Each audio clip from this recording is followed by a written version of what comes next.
හරි මේ වීඩියෝ එකකින් බලමු අපි හතරවෙනි පේපර් එකේ ව්‍යුහගත රචනා කොටසේ මොන වගේද උත්තර ලැබෙන්නේ උත්තර කොහොමද ගන්නෙ කියන දේ සම්බන්ධයෙන්. ඒකට ලොකු සාකච්ඡාවක් කියන්නේ මම ඒ හැම ප්‍රශ්නයකදීම කොහොමද ප්‍රශ්න උත්තරේ හිතන්නේ අපිට ඒ උත්තරේ ගන්න මොනවද අපේ දැනුමේ තියෙන්න ඕන කියන දේවල් ටික කියාගෙන අපි උත්තර ටිකත් එක්ක ඉස්සරහට යමු.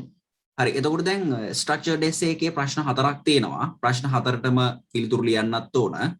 ප්‍රශ්න හතරටම උත්තර ලියන්නත් ඕන. ඒ වගේම අපිට ලකුණු 100 බැගින් ප්‍රශ්නයකට හම්බ වෙනවා. එතකොට අපිට දන්නවා දෙවෙනි පේපර් එකට නැත්තම් ස්ට්‍රක්චර්ඩ් එසේ එකයි එසේ එකයි දෙකේම එකතු ලකුණු 1000කට හදලා තමයි අන්තිමට බෙදලා MCQ එකේ ලකුණට එකතු කරන්නේ.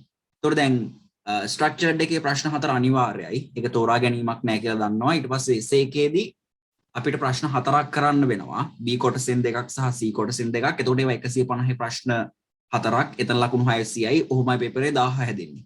ඒතකොට 1000න් අඩුම ගානේ දැන් අපි ඒකකට යනවා නම් අනිවාර්යෙන් 1000න් 750 ඉක්මවන්න ඕන. ලකුණු 75. ඒ කියන්නේ සම්පූර්ණ පේපරේ ලකුණු 75 හදාගන්න 1000න් 750 ඉක්මවන්න ඕන. මොකද MCQ එකෙත් එකතු කරලා කොහොම හරි අන්තිමට ලකුණු 75ක් හැදෙන්න එපයි C ෙන් අන්තිම පේපරේට. ඒතකොට 75 හදාගන්න නම් අපි මේ පේපර් එකට අවම වශයෙන් 750 ඉක්මවන්න ඕන. අවම වශයෙන් MCQ 40ක් එක්ක 750ක් ඉක්මව ගත්තොත් ලකුණු 75 පනලා ඒකක් ගන්න පුළුවන් හැකියාව තියෙනවා. ඒතකොට දැන් මම දකින ප්‍රශ්නයක් තමයි දැන් මේ ස්ට්‍රක්චර්ඩ් එසේ එකේ තුන්වෙනි ප්‍රශ්නේ අර ෆිසිකල් වලින් එන ප්‍රශ්න එහෙම ටිකක් කරනවා අඩුයි. හැබැයි ඒක ගැටලුවකුත් නෑ සමහරවිට ස්ට්‍රක්චර්ඩ් එකේ ප්‍රශ්නේ හදාගන්න බැරුණා කියලා හිතමුකෝ ෆිසිකල් වල. يعني ටිකක් අර වෙලාව ගත වෙන සුළු ප්‍රශ්නයක් ගොඩක් වෙලාවට 3ට එන්නේ 3 ගාණක් එන්නේ. ඒකට සමහරවිට ඔක කරගන්න බැරි වෙන ළමයි ගොඩක් වෙලාවට ඉන්නවා. නමුත් ඒ ප්‍රශ්නේ නැතුව වුණත් ඔයගලන්ට ඒකක් ගන්න පුළුවන් හැකියාව තියෙනවා. ඒක නිසා ඒක ලොකු ගැටලුවක් කරගන්න නැතුව කාලය හරියට බැලන්ස් කරගෙන පේපර් එක ලියන එක තමයි වැදගත්ම දේ. හරිනේ? අපි මේක බලාගෙන යමු ප්‍රශ්න ටිකේ උත්තර කොහොමද හැදෙන්නේ කියලා. එතකොට අපි මේක කතා කරන්න පුළුවන් ප්‍රශ්න ටික සාකච්ඡා කරගෙන ඉස්සරහට යන එක තමයි කරන්නේ. බලමු පළවෙනි ප්‍රශ්නේ මෙහෙම කියනවා. පළවෙනි ප්‍රශ්නේ A කොටස. පහසඳ ප්‍රශ්න ආවර්තා වගුවේ තෙවන ආවර්තයේ මූලද්‍රව්‍ය හා සම්බන්ධ වේලු. එන තෙවන ආවර්තයේ ඉන්න මූලද්‍රව්‍ය ටික මතක් කරගන්න වෙනවා. එතකොට දැන් ආවර්තා වගුව විභාගෙදී හම්බෙන නිසා කිසි ප්‍රශ්නයක් නැහැ. ආවර්තා වගුවක් අපිට ලැබෙනවානේ. ඒතර ආවර්තා වගුවක් ලැබෙන නිසා ඒකෙන් බලාගෙන උත්තර ලියීමේ හැකියාව තියෙනවා. දැන් ඕක මතක තියාගන්න දෙයක් නැහැ. අතන මේකේ තෙවන ආවර්තය කියලා තියෙන්නේ. ඒතර ආවර්ත අපේ පොඩ්ඩක් මතකේ තියෙනවා නම් හොඳයි. මම නම් කියන්නේ ආවර්තාවගේ පළවෙනි මූලද්‍රව්‍ය 30 36 දක්වා වගේ නිකන් දල අදහසක් තියෙන එක හොඳයි. කියන්නේ අපිට ලේසි වැඩ කරන්න. ඒක ඉතින් ප්‍රශ්නයක් නෑ. මොකද ආවර්තාවක අනිවාර්යෙන් වෙනවා. ඉතින් ඒක බල උත්තරේ ලියන්න පුළුවන්. බලන්න. එතකොට තෙවන ආවර්තයේ මූලද්‍රව්‍ය ටිකෙන් තමයි ප්‍රශ්න අහලා තියෙන්නේ. එතකොට ආවර්තාව අගොදියා බලාගෙන හෝ මතකයෙන් හෝ තෙවන ආවර්තයට විතරක් සීමා වෙලා මේකේ උත්තරේ ලියන්න ඕන. එතකොට තෙවන ආවර්තයේ කට්ටිය ගැන විතරයි අපිට මේකේ උත්තර ලබා දෙන්න පුළුවන්. එහෙනම් බලන්න ප්‍රශ්න 6ක් දීලා තියෙනවා. පිළිතුරේදී අවකාශයේ මූලද්‍රව්‍ය සංකේතය ලියන්න. මූලද්‍රව්‍ය සංකේතය. හරි. සංකේතය ලියන්න කියලා තියෙනවා. අපි බලමු ප්‍රශ්න වල මොනවද අහන්නේ කියලා. බලන්න කාබන් වල විද්‍යුත් ඍණතාවයට සමාන විද්‍යුත් ඍණතාවක් ඇති මූලද්‍රව්‍යක මොකක්ද කියලා අහනවා. කාබන් වල විද්‍යුත් ඍණතාවයට සමාන. ඒතර බලන්න තුන්වන ආවර්තයේ සෝඩියම් වලින් පටන් ගත්තට පස්සේ ආගන් වලින් ඉවර වෙනවා. තුන්වෙනි ආවර්තය. හරි. Sodium, magnesium, aluminium, silicon, phosphorus, sulphur, chlorine, argon. ඒතර ඔය මූලද්‍රව්‍ය 8 තමයි අපි මේ ප්‍රශ්න වලට පාවිච්චි කරන්න ඕන. ඔය මූලද්‍රව්‍ය 8න් පමණයි. ඒතර වෙන කිසිම දෙයක් ගැන හිතන්න අවශ්‍යතාවයක් නැහැ. එතකොට ඉහළම ද්‍රවාංකයක් හරි මොකක් හරි තාපාංකයක් වගේ ප්‍රශ්නයක් අහලා තිබ්බොත් අපි නිකන් ආවර්තාව වගේ වුණා අනිකුත් මූලද්‍රව්‍ය ගැන හිතන්න ඕනේ නැහැ. මේකෙදි මේ මූලද්‍රව්‍ය 8ට සීමා වෙලා උත්තර ලියන්න ඕනේ. දැන් බලන්න කාබන් වල විද්‍යුත් ඍණතාවයට සමාන. කාබන් ඉන්නේ දෙවන ආවර්තයේ. කාබන් ඉන්නේ දෙවන ආවර්තයේ. ඒතර කාබන් වල විද්‍යුත් ඍණතාවයට සමාන විද්‍යුත් ඍණතාවයක් තියෙන මූලද්‍රව්‍යයක් ඉන්නවද අහනවා තුන්වෙනි ආවර්තයේ. ඔව් ඉන්නවා. දැන් ඒ කියන්නේ මතක තියාගන්න මෙන්න මේ විද්‍යුත් ඍණතාවය සමාන මූලද්‍රව්‍ය අපිට හම්බ වෙන ආවර්තාවක් වෙන එක පෝලින් පරිමාණයෙන් බැලුවා නම් අපිට දැනගන්න පුළුවන්. කියන්නේ පෝලින් පරිමාණය ඉදිරිපත් කරලා තියෙන එක එක් මූලද්‍රව්‍යවල විද්‍යුත් ඍණතාවය. විද්‍යුත් ඍණතාවය කියලා කියන්නේ ඒ මූලද්‍රව්‍යයට නැත්නම් ඒ මූලද්‍රව්‍ය පරමාණුවට ඉලෙක්ට්‍රෝන තමා දෙසට ආකර්ෂණය කර ගැනීමේ හැකියාවම වෙන මිනුමක්. විද්‍යුත් ඍණතාවය කියලා කියන්නේ. කොයි තරම් දුරට මේ පරමාණුවට තමා දෙසට ඉලෙක්ට්‍රෝන ආකර්ෂණය කරගන්න පුළුවන්ද කියන එක තමයි මේකේ අදහස. එතකොට දැන් අපි දන්නවා ඉහළම විද්‍යුත් ඍණතාවයක් තියෙන මූලද්‍රව්‍ය ෆ්ලෝරින් වෙනවා. ඒතර පෝලින් පරිමාණයට අනුව ෆ්ලෝරින් වල විද්‍යුත් ඍණතාවය 4ක්. ඒ වගේ ඒ කියන්නේ ඒ බිඳුව හතර පරාසය ඇතුළත විවිධ අගයන් තියෙනවා විවිධ මූලද්‍රව්‍ය වලට. විද්‍යුත් ඍණතාවය අපි කතා කරන්නේ පෝලිම් පරිමාණය ඇසුරෙන්. දැන් පෝලිම් පරිමාණයේ තියෙන අගයන් අපිට මතක තිබිය යුතු නෑ. නමුත් පෝලිම් පරිමාණයේ තියෙන විශේෂ අවස්ථා අපිට මතක තියාගන්න වෙනවා. දැන් මේකත් එක විශේෂ අවස්ථාවක්. විද්‍යුත් ඍණතාවයේ සමාන මූලද්‍රව්‍ය ඉන්නවා. දැන් ඇත්තටම ගත්තොත් විද්‍යුත් ඍණතාවයේ 100%ක්ම සමාන නෑ මේ වගේ. නමුත් පෝලිම් පරිමාණයේ අගයන් එක්ක මේගොල්ලන්ගේ විද්‍යුත් ඍණතාවයන් සමානයි. ඒකයි අර සමානතාවයක් තියෙනවා කියලා මේ අහලා තියෙන්නේ. ඒතර කාබන් වල විද්‍යුත් ඍණතාවයට සමාන විද්‍යුත් ඍණතාවයක් තියෙනවා සල්ෆර් වල. ඒ සල්ෆර් ඉන්නේ තෙවන ආවර්තයේ. අපි කොහොමද මේකේ මේ ප්‍රශ්නෙට මූලද්‍රව්‍ය 8යි අපි සම්බන්ධ කරගන්නේ කියලා. ඒතර කාබන් වල විද්‍යුත් ඍණතාවයට සමාන විද්‍යුත් ඍණතාවයක් තියෙනවා සල්ෆර් වල. හරි. ඒතර සල්ෆර් වලයි කාබන් වලයි මට මතක විදිහට පොලින් පරිමාණයේ විදිහට 3ක් වෙනවා විද්‍යුත් ඍණතාවය. හරි. ඒ වගේ. ඒ කියන්නේ සමාන විද්‍යුත් ඍණතාව සහිත මූලද්‍රව්‍ය. තව ඉන්නවා යුගලක්කෝ වගේ. කාබන් සහ සල්ෆර් වල විද්‍යුත් ඍණතාවය සමානයි. ඒ වගේම තවත් යුගලක් ඉන්නවා ඒ දෙන්නගේ විද්‍යුත් ඍණතාවය සමාන. ප්‍රධාන කට්ටිය මම මේ කියන්නේ තව පවතින්න පුළුවන්. ප්‍රධාන කට්ටිය විදිහට තව දෙන්නෙක් අපිට අඳුරගන්න පුළුවන්. ඒ තමයි නයිට්‍රජන් සහ ක්ලෝරීන්. නයිට්‍රජන් සහ ක්ලෝරීන් කියන දෙන්න. ඒතර ඒ දෙන්නගේ විද්‍යුත් ඍණතාව සමානයි. නයිට්‍රජන් සහ ක්ලෝරීන්. හරි. ඒතර ඒ දෙන්නගේ විද්‍යුත් ඍණතාවයත් සමානයි. මට මතක විදිහට පොලිම් පරිමාණය 3.5ක් වගේ වෙනවා. හරි. රාගයන් සමහර පොඩ්ඩක් වෙනස් වෙන්න පුළුවන්. නමුත් ඔය විද්‍යුත් ඍණතාව සමාන යුගල් පොඩ්ඩක් පැහැදිලිව මතක තියාගන්න. හරි. එතන මෙතන උත්තරේ වෙන්න ඕන සල්ෆර්. මෙතන සල්ෆර් තමයි කාබන් වල විද්‍යුත් ඍණතාවයට සමාන විද්‍යුත් ඍණතාවයක් තියෙන්නේ. ඒ වගේම උච්ච වායු වින්‍යාසයක් තියෙන කියන්නේ අපි කියනවා නිෂ්ක්‍රීය වායු සෙට් එක කියලා 8 වෙනි කාණ්ඩේ නැත්නම් 18 වෙනි කාණ්ඩය. අන්න ඒගොල්ලන්ගේ විද්‍යුත් ඍණතාවයක් අර්ථ දක්වලා නැහැ. හරි. ඒතකොට විද්‍යුත් ඍණතාවය කතා කරන්නේ 9 වෙනි කාණ්ඩය දක්වා. හරි. එතනත් පොඩි විශේෂතාවයක් තියෙනවා. එතකොට උත්තරේ වෙන්නේ සල්ෆර් පළවෙනි කොටසට. ඊට පස්සේ එන්න ඉහළම දෙවන අයනීකරණ ශක්තිය ඇති මූලද්‍රව්‍ය මොකක්ද කියලා අහනවා. ඉහළම දෙවන අයනීකරණ ශක්තිය තියෙන මූලද්‍රව්‍ය මොකක්ද කියලා අහනවා. දැන් අපි ආවර්තාව වගේ ඉන්න මූලද්‍රව්‍ය ටික පළවෙනි මූලද්‍රව්‍යයේ ඉඳන් අපි ඔය අයනීකරණ ශක්තිය ප්‍රස්ථාරයකට ගත්තොත් එහෙම මතක් කරලා බලන්න ඉහළම පළමු අයනීකරණ ශක්තිය තියෙන්නේ මොකටද කියලා. මම මේ කියන්නේ සම්පූර්ණ ආවර්තාවගේ මුල ඉඳන් යන්දම ඉහළම පළමු අයනීකරණ ශක්තිය තියෙන්නේ හීලියම් වලට. හරි.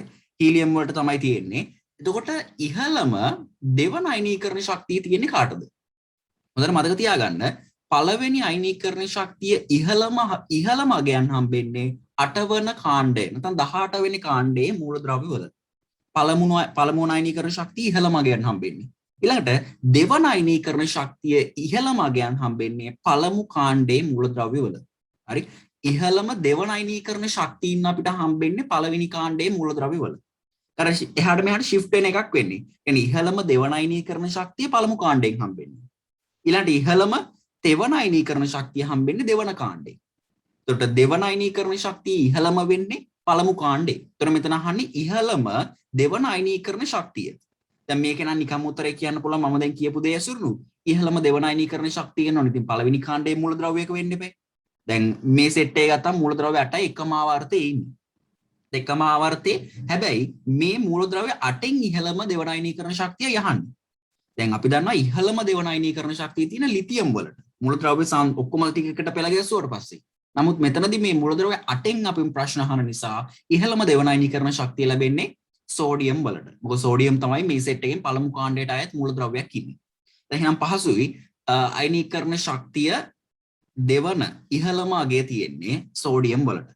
හරිනේ. අයනීකරණ ශක්තිය සම්බන්ධයෙන් දෙවෙනි ප්‍රශ්නේ ඊළඟට 3ට ඉහළ ද්‍රවාංකයක් සහිත සහසංයුජ දැලිසක් ඇති ඔක්සයිඩයක් සාදන මූලද්‍රව්‍ය මොකක්ද කියලා අහනවා. ඉහළ ද්‍රවාංකයක් සහිත සහසංයුජ දැලිසක්. දැන් අපි දැලිස් ඉගෙන ගන්නවා දෙවන පාඩමේ වගේ. ඒතර විවිධාකාරයේ දැලිස් අපිට හම්බ වෙනවා. පරමාණුක දැලිස් ඊළඟට අණු එකතු වෙලා හැදිච්ච දැලිස් හම්බ වෙනවා. එතකොට මෙන්න මේ සහසංයුජ දැලිසක් හැදෙන ඔක්සයිඩයක් ගැනයි අපෙන් අහන්නේ ඉහළ ද්‍රවාංකයක් සහිත. දැන් අනිත් එක මේක හදන්න ඕන මේ මූලද්‍රව්‍ය 8න් පමණයි. කියන්නේ sodium, magnesium, aluminium, silicon, phosphorus, sulphur, chlorine, argon. ඒකෙන් අපිට එකපාර අයින් කරලා දාන්න පුළුවන්. දැන් සහසංයුජ සංයෝගය හැදෙන්නේ නැහැනේ සෝඩියම්, මැග්නීසියම් වලින් වගේ කොහෙත්ම. ඇලුමිනියම් වලත් ඇත්තටම අයනික සංයෝග තමයි හැදෙන්නේ. ඇලුමිනියම් වලට නම් පොඩි සහසංයුජ ගති ගුණ ලැබෙන අවස්ථා තියෙනවා. ඒතර ඒක මම කිව්වේ මෙන්න මේ හතරවෙනි ප්‍රශ්නට අන්න ඒක ඕන වෙන නිසා ඇලුමිනියම් වල නම් මෙන්න මේ සහසංයුජ ස්වභාවයක් ඇති වෙන සංයෝග ලැබෙනවා. හරි. එතකොට සෝඩියම් මැග්නීසියම් කොහොමත් නෑ අයින් කරලා දාන්න පුළුවන්. ඊළඟට ඔය අන්තිම සෙට් එක කියන්නේ ආවර්තයේ අන්තිම සෙට් එකෙන් තමයි මේකට උත්තරය අනිවාර්යෙන් තියෙන්න ඕන. මේකට උත්තරය වෙන්නේ සිලිකන්. සිලිකන් ඩයොක්සයිඩ් ගැන තමයි මේ කියන්නේ. SiO2. ඒතර සිලිකන් වලට තමයි මේ කියන ඉහළ ද්‍රවාංකයක් සහිත සහසංයුජ දැලිසක් තියෙන්නේ. ඒතර මෙතන වෙනක් හිතන්න දෙයක්වත් නැහැ. අනිත් අයගේ ඔහොම ඉහළ ද්‍රවාංකයක් සහිත ඔක්සයිඩ් හදන කෙනෙක් නැහැ. ඔක්සයිඩයක් කියලා නේ අහන්නේ. ඒතර මේකේ උත්තරේ පහසුවෙන් ගන්න පුළුවන්. මෙතන හැදෙන්නේ අණුක ජාලයක්. ඒ කියන්නේ අණුක දැලිසක්. අණු එකතු වෙලා හැදිච්ච දැලිසක් සිලිකන් ඩයොක්සයිඩ් අණු වලින් තමයි මේක හැදෙන්නේ.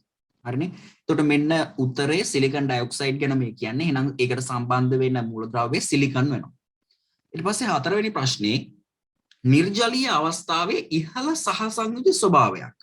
නිර්ජලීය අවස්ථාවේ ඉහළ සහසංයුජ ස්වභාවයක් ඇති ක්ලෝරයිඩයක්.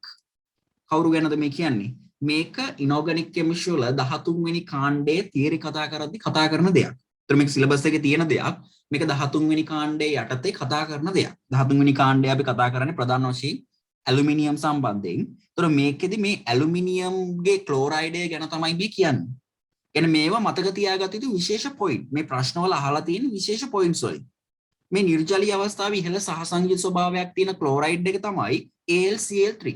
Aluminium chloride. ඒත් එක්කම ඔය ඇලුමිනියම් ක්ලෝරයිඩ් වල ද්විඅවයවික හදන්න පුළුවන් හැකියාවක් තියෙනවා. ඒතර AlCl3 කියන කෙනා ද්විඅවයවීකරණය වෙලා Al2Cl6 විදියට පවතිනවා. හරි. එතකොට මෙන්න මේකේ උත්තරේ වෙන්නේ ඇලුමිනියම්. ඒකට හේතුව AlCl3 වලට නිර්ජලීය අවස්ථාවේදී ඉහළ සහසංයුජ ස්වභාවයක් තියෙනවා. හරි. දැන් මම අර මේකෙදි කතා කරේ තුන්වෙනි ප්‍රශ්නේදී සහසංයුජ අයනික සම්බන්ධයෙන්. ඒතර ඇලුමිනියම් කියන ඇලුමිනියම් වල ක්ලෝරයිඩ් එක අයනික සංයෝගයක්. නමුත් ඒකට නිර්ජලීය අවස්ථාවේදී ඉහළ සහසංයුජ ස්වභාවයක් ලැබෙනවා. එතකොට දැන් ඔය අයනික සංයෝග වලට සහසංයුජ ලක්ෂණ ලැබීම කියන එක අපි වෙනම කතා කරනවා ද්‍රවීකරණ බලය සහ ද්‍රවණශීලතාවයේ යටතේ. එන අයනික සංයෝගයකට සහසංයුජ ලක්ෂණ ලැබීම සම්බන්ධයෙන්. ඒතර කැටායනයක ද්‍රවීකරණ බලයෙන් සහ ඇනායනයක ද්‍රවණශීලතාවයෙන් ඕක විස්තර කරන්න පුළුවන්. අයනික සංයෝගවල සහසංයුජ ලක්ෂණ ලැබීම. ඒතර කාට හරි මේ සම්බන්ධයෙන් මතක නැත්නම් මතක් කරගන්න මේ දේවල් ප්‍රශ්නවලදී නිකන් යෙදෙන්න පුළුවන් දේවල්. හරි. ඒතර කැටායනයක ද්‍රවීකරණ බලය සහ ඇනායනයක ද්‍රවණශීලතාවය කියන එක ඉතා වැදගත් දෙයක්. ඒ වගේම ද්‍රවීකරණ බලයට හේතු සාධක, ඒ වගේම ද්‍රවණශීලතාවයට හේතු සාධක. මොනවද බලපාන සාධක? ඒ සාධකත් එක්ක ද්‍රවීකරණ බල ද්‍රවණශීලතාව කොහොමද වෙනස් වෙන්නේ? හරි. ඒතර ද්‍රවීකරණ බලයක් වැඩි වෙද්දී ද්‍රවණශීලතාවයක් වැඩි වෙද්දී කිසියම් අයනික සංයෝගයක සහසංයුජ ලක්ෂණ වැඩි වෙනවා. ඒතර මේ දේවල් අපිට විස්තර කරගන්න පුළුවන්කම තියෙන්න ඕන.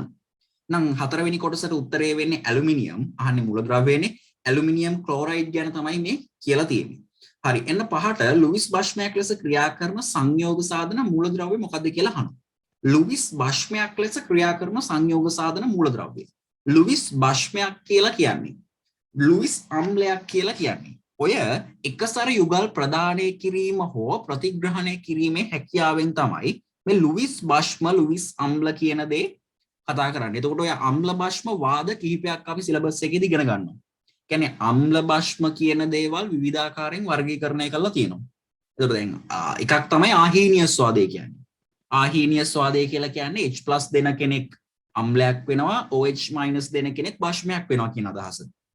ඒක සරල හැඳින්වීමක් අම්ල බෂ්ම හඳුනා ගන්න. එතකොට ඒක ආහීනියස් වාදය. ඊළඟට අපි ලුයිස් අම්ල බෂ්ම වාදය ඉගෙන ගන්නවා. ලුයිස් අම්ලයක් කියන්නේ එකසර යුගලක් ප්‍රතිග්‍රහණය කරන්න පුළුවන් කෙනෙක්. එකසර යුගලක් අපේ සංයෝග දිහාවට ගන්න පුළුවන් කෙනෙක්. ඒ කියන්නේ යුගලය තමා දෙසර ගන්න කෙනෙක්. ලුයිස් අම්ලයක් වෙන්නේ. අපි කියනවා ලුයිස් අම්ලයක් කියන්නේ ඉලෙක්ට්‍රෝන ඌන සංයෝගයක් කියලා. ඒකේ අනිත් පැත්ත තමයි ලුයිස් බෂ්මයක් වෙන්නේ. එකසර යුගලක් ප්‍රදානය කරන්න පුළුවන් කෙනෙක් ලුයිස් බෂ්මයක් වෙනවා. ඒත් මෙතනදී ලුයිස් බෂ්මයක් ගැන යහන්නේ ඒ වගේම ලුයිස් බෂ්මයකට එකසර යුගලක් ප්‍රදානය කරන්න පුළුවන් හැකියාව තියෙනවා. ඒතර ප්‍රදානය කිරීමේ හැකියාව නිසා ඉලෙක්ට්‍රෝන වලින් සරු බවක් මේ සංයෝග වල තියෙනවා කියලාත් අපි කියනවා. ඒතර ලුයිස් බෂ්මයක් හදන කෙනෙක්ව තමයි මේ ප්‍රශ්නේ අහන්නේ. ඊළඟට බලන්න sodium, magnesium, aluminium, silicon, phosphorus, sulphur, chlorine, argon. ඒතර කවුද මේ සෙට් එකෙන් ලුයිස් බෂ්ම හදන්නේ? එකසර යුගල ප්‍රදාන කරන්න පුළුවන් ලුයිස් බෂ්මයක් හදන්න ඕන. එතකොට මේකෙදි මම නිකන් මතකයට එන දෙයක් තමයි ඇමෝනියා කියන කෙනා. ඇමෝනියා කියලා කියන්නේ එකසර යුගල් ප්‍රදානය කරන ප්‍රසිද්ධ ලුයිස් බෂ්මයක්. ඒගේ ලුයිස් බෂ්ම හැකියාව ගොඩක් ඉහළයි. කියන්නේ එකසර යුගල ප්‍රදානය කරන්න පුළුවන් නිසා. ඒ වගේම අපි ඔය ලුයිස් බෂ්ම හැකියාව විස්තර කරනවා ඕගනික් කෙමිස්ට්‍රි වලත් ඔය ඇමීන වල NH2 කාණ්ඩ තියෙනවානේ. يعني NH2ම වෙන්න ඕනේ නෑ. ඒක ද්විතීක තෘතීක වගේ ඇමීනයක් වෙන්නත් පුළුවන්. ඒතකොට මේ නයිට්‍රජන් පරමාණු මතින් එකසර යුගල ප්‍රදානය කරන්න පුළුවන් හැකියාව නිසා ඒ ලුයිස් බෂ්මයක් නැත්නම් බාෂ්පීක හැකියාව ලැබෙනවා කියලා කියනවා. ඒතකොට එතනොත් ප්‍රධානම කෙනෙක් තමයි ඇමෝනියා කියලා කියන්නේ NH3. ඒතකොට ඇමෝනියා ඉන්න කාණ්ඩයට අදාළ තුන්වෙනි ආවර්තයේ ඉන්න කෙනා තමයි ફોස්ෆරස් කියන්නේ. ඇමෝනියා ඉන්න කාණ්ඩයට අදාළ තුන්වෙනි ආවර්තයට අදාළ කෙනා තමයි ફોස්ෆරස්. ඒතකොට NH3 වගේ ફોස්ෆරස් හදනවා pH3 කියන සංයෝගයක්. ඒ වගේම මම මතක් කරා නම් ඇමෝනියා කියලා කියන්නේ පාශ්මික වායුවක්. ඒතර අපිට සිලබස් එකේ හම්බෙන එකම පාශ්මික වායුව වගේ තමයි ඇමෝනියා කියලා කියන්නේ. දැන් ඔය මම කියපු pH3 නැත්නම් පොස්පීන්. pH3 කියලා කියන්නේ පොස්පීන් වායුව. ඒතර මේ පොස්පීන් වලටත් තියෙනවා ඔය කියන පාශ්මික ගතිගුණේ. දුබල පාශ්මිකතාවයක් තමයි තියෙන්නේ පොස්පීන් වලට. ඇමෝනියා කියලා කියන්නේ අපිට හම්බෙන පාශ්මික වායුවක්. අපි කියනවා එකම සුලභ පාශ්මික වායුව කියලා. එන සුලභව අපිට හම්බෙන්නේ ඇමෝනියාව. pH3 කියන කෙනා දුර්වල භාෂ්මික වායුවක් විදිහට හැසිරෙනවා. දැන් ඔය කියන ලක්ෂණ ඔක්කොමත් එක්ක මේකට උත්තරේ වෙන්නේ ફોස්ෆරස්. ලුයිස් බෂ්මයක් විදිහට හැසිරෙන්න පුළුවන් කෙනා වෙන්නේ ફોස්ෆරස් තමයි. ඒතර මේකට උත්තරයක් විදිහට ફોස්ෆරස්ම නැතුව සල්ෆර් ක්ලෝරීන් වගේ දෙන්නත් උත්තර විදිහට පිළිගන්න පුළුවන්. මොකද ඒ වගේතර එකසල යුගල් තියෙන නිසා ඒ සල්ෆර් හදන ක්ලෝරීන් හදන සංයෝග සැලකුවොත් එහෙම ඒ වගේතර එකසල යුගල් පවතින නිසා විවිධ අවස්ථාවලදී ඒකසර යුගල් ප්‍රදානය කිරීමක් කරලා ලුයිස් බෂ්මයක් විදිහට හැසිරීමේ හැකියාව තියෙනවා. ඒක නිසා මේකේ පිළිතුර වෙන්නේ ફોස්ෆරස්. ඒ කියන්නේ පොස්පීන් pH3 හදන නිසා එයාට අතර ඇමෝනියා වල වගේම බෂ්මයක් විදිහට හැසිරෙන්න පුළුවන් හැකියාව තියෙනවා. එතකොට දැන් සල්ෆර් සහ ක්ලෝරීන් උත් මේකට උත්තර විදිහට පිළිගන්න පුළුවන්. මොකද ඒ වගේත් එකසර යුගල් ප්‍රදානය කිරීමේ හැකියාවක් තියෙනවා. මොකද ඒගොල්ලෝ සතුව එකසර යුගල් පවතින නිසා. හරිනේ. එතකොට මේකේ පිළිතුර විදිහට පිළිගන්න උත්තරේ තමයි ફોස්ෆරස්. ඒක තමයි නිවැරදිම උත්තරය වෙන්නේ. හරි ඊළඟට එන්න 6 වෙනි එකට කාම රෝෂ්ණත්වයේදී වර්ණවත් ඔක්සයිඩ් සාධන මූලද්‍රව්‍ය මොකක්ද කියලා අහනවා. ඒතර මේකට උත්තරේ ගන්න ඔය ඉන්න සෙට් එකෙන් සෝඩියම්, මැග්නීසියම්, ඇලුමිනියම් වගේ කට්ටිය කොහොමත් අයින් කළා දාන්න පුළුවන්. මොකද sodium oxide, magnesium oxide, aluminium oxide කියලා කියන්නේ හිම වර්ණවත් ඔක්සයිඩ් නෙමෙයි. ඊට පස්සේ මෙතනට උත්තරේ කවුද ගන්න පුළුවන්? දැන් ફોස්ෆරස් වගේ ගත්තොත් එහෙම P2O3, P2O5 වගේ ඔක්සයිඩ් හදනවා. සිලිකන් ගත්තොත් සිලිකන් ඩයොක්සයිඩ් හදනවා. ඊළඟට සල්ෆර් ගත්තොත් එහෙම සල්ෆර් ඩයොක්සයිඩ්, සල්ෆර් ට්‍රයිऑක්සයිඩ් වගේ හදනවා. ඊට අමතරව ක්ලෝරීන් නම් ඔක්සයිඩ් සෑහෙන ප්‍රමාණයක් හදන කෙනෙක්. ක්ලෝරීන් වල ඔක්සයිඩ් විශාල ප්‍රමාණයක් ඉන්නවා. ඒතර උතන උත්තරේ වෙන්නේ වර්ණවත් ඔක්සයිඩ් හදන මූලද්‍රව්‍ය තමයි ක්ලෝරීන්. හරි. ඒතර ක්ලෝරීන් වල ඔක්සයිඩ් සතුව වර්ණවත් ඔක්සයිඩ් එයා හදනවා. හරි. ඒතර උදාහරණයක් විදිහට මම කියන්නම් Cl2O වගේ සංයෝගයක් ගත්තොත් එයාට කහ පැහැයක් වගේ දුඹුරු පැහැයට හුරු කහ පැහැයක් වගේ වර්ණයක් තියෙනවා. Cl2O වගේ ගත්තොත් ඊට අමතරව ක්ලෝරීන් ඩයොක්සයිඩ් වගේ උදාහරණයක් විදිහට දෙන්න පුළුවන්. ක්ලෝරීන් ඩයොක්සයිඩ් ඒ කියන්නේ ClO2 වගේ.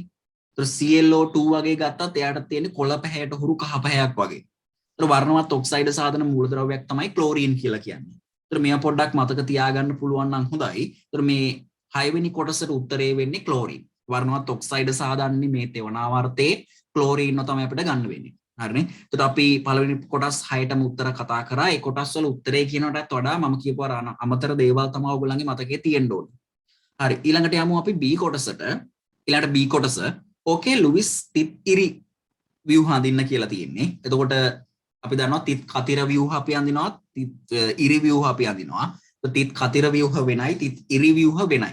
හරි. තිත් ඉරි ව්‍යුහ කියලා කියන්නේ අපි අඳින සාමාන්‍ය ක්‍රමවේදයට අනුව බන්ධන පෙන්නලා එකසර යුගල් පෙන්නලා අඳින ව්‍යුහ වලට. ඒතර මෙතන කියනවා කිසියම් සංයෝගයක් දීලා එයාගේ ලුයිස් තිත් ඉරි ව්‍යුහ අඳින්නලු. ඒතර මේක නිකන් කතාවක් කියලා අදාළ සංයෝගය දීලා තියෙනවා. ඕස්ට්‍රේලියාවේ පසුගිය සමයේ ඇති වූ ලැබුගිනි වැනි තත්ත්ව පාලනය කිරීම සඳහා කියලා මෙන්න මෙහෙම සංයෝගයක් පාවිච්චි කරනවලු. ඒ කියලා තියෙනවා ඩයිමෙතිල් මෙතිල් පොස්ෆනේට් කියලා එකක්. එතකොට මෙන්න මෙයා තමයි මේ සංයෝගය. එතකොට මේ සංයෝගයේ වඩාත්ම පිළිගත හැකි ලුයිස් ව්‍යුහය අඳින්නලු. හරි. සංයෝගය අපිට දීලා තියෙනවා අණුක සූත්‍රයක් විදියට. එතකොට මේ වගේ අණුක සූත්‍ර දෙන්නේ ඒ කාණ්ඩ ඒ සංයෝගයේ පවතින අණුපිළිවෙලටම තමයි. එතකොට මෙතන පැහැදිලිව OCH3 කාණ්ඩ දෙකක් තියෙනවා. ඊට පස්සේ මෙන්න මෙතන CH3 කාණ්ඩයක් පැහැදිලිව පේන්න තියෙනවා. ફોස්ෆරස් පරමාණුවක් ඉන්නවා, ඔක්සිජන් පරමාණුවක් ඉන්නවා. එතකොට දැන් ගොඩක් වෙලාවට මධ්‍ය පරමාණු විදියට අපි සලකන්නේ විද්‍යුත් ධනතාවයේ වැඩිම කෙනා. විදුත් ධනාගය වැඩිම කෙනා. විදුත් ඍණතාවය නෙමෙයි විදුත් ධනාගය වැඩිම කෙනාව තමයි අපි සාමාන්‍යයෙන් පාවිච්චි කරන්නේ මධ්‍ය පරමාණු විදියට. ඔක අර බන්ධන පාඩමේදී උගන්වන තියරි කෑල්ලක්. කියන්නේ මධ්‍ය පරමාණුව තෝරගන්නේ කොහොමද කියන එක. දැන් මෙතනත් පැහැදිලි ෆොස්ෆරස් තමයි අනිවාර්යෙන් මධ්‍ය පරමාණුව විය යුතු. ඒතර ෆොස්ෆරස් පරමාණුවට එක පසකින් CH3 කාණ්ඩයක් තනි බන්ධනයකින් සම්බන්ධ වෙලා තියෙනවා. ඒත් එක්කම ෆොස්ෆරස් පරමාණුවට ද්විත්ව බන්ධන වලින් ඔක්සිජන් එකක් සම්බන්ධ වෙලා තියෙනවා. ඒතර මේ පැත්තේ තනි බන්ධනයයි ඔක්සිජන් ෆොස්ෆරස් එක්ක හදපු ද්විත්ව බන්ධන නිසා ෆොස්ෆරස් බන්ධන 3ක් හදලා මේ වෙද්දී ඊට අමතරව OCH3 කියන කාණ්ඩ දෙකක් තියෙනවා. ෆොස්ෆරස් වලට තනි බන්ධන වලින් සම්බන්ධ වෙච්ච. ෆොස්ෆරස් වලට තනි බන්ධන වලින් සම්බන්ධ වෙච්ච OCH3 කාණ්ඩ දෙකක් මේ සංයෝගය තුල ඉන්නවා. ඒතර මේ සංයෝග දෙක බන්ධන දෙකකින් සම්බන්ධ වුණාට පස්සේ ෆොස්ෆරස් වල බන්ධන 5ක් සම්පූර්ණ වෙනවා. ඒතර ෆොස්ෆරස් බන්ධන 5ක් සම්පූර්ණ කරගෙන ඉන්නේ මෙතන ලුයිස් ස්ථිත් ඉරිවිව් හැඳෙන්න ඕන. ෆොස්ෆරස් මධ්‍ය පරමාණුව විදිහට පවතින්න ඕන. එක පසකින් CH3 කාණ්ඩය ඊට පස්සේ ද්විත්ව බන්ධන ඔක්සිජන් දෙකක් ඉන්නවා. ද්විත්ව බන්ධන ඔක්සිජන් එකක් ඉන්නවා. ඊට අමතරව OCH3 කාණ්ඩ දෙකක් ඉන්නවා. OCH3 කාණ්ඩ දෙකක් මේක ඇතුළේ ඉන්නවා. එතකොට මේක පැහැදිලිව ලුයිස් ඉරිවිව් හැඳින්න ඕන. මේකෙදි දැන් CH3 කාණ්ඩය වගේ අඳිනවා නම් අර ඕගනික් වල වගේ නිකන් CH3 කෑල්ල විතරක් තියන්න නැතුව ඒ CH3 කාණ්ඩයත් විහිදුවලා හයිඩ්‍රජන් තුනේ හැම විහිදුවා අඳින එක තමයි හොඳම දේ. මොකද මේකේ ලුයිස් ඉරිවිව් එකක් අඳින්න කියලා තියෙන දැන් අර ඕගනික් වල වගේ කෙටි කරලා අඳිනවට වඩා මේකේ බන්ධන හොඳට විහිදුවලා පෙන්නන එක තමයි හොඳ. මොකද මේක බන්ධන සම්බන්ධ ප්‍රශ්නයක් නිසා. ඊළඟට මෙතන OCH3 කියන කාණ්ඩයත් එහෙමයි. OCH3 කියන එක ඔක්සිජන් පරමාණුවකට සම්බන්ධ වෙච්ච CH3 කාණ්ඩයක්. හරි. ඒතර ඒකෙත් CH3 කොටස් වල හයිඩ්‍රජන් පරමාණු ටිකක් විහිදුවලා ලියන්න පුළුවන් නම් හොඳයි.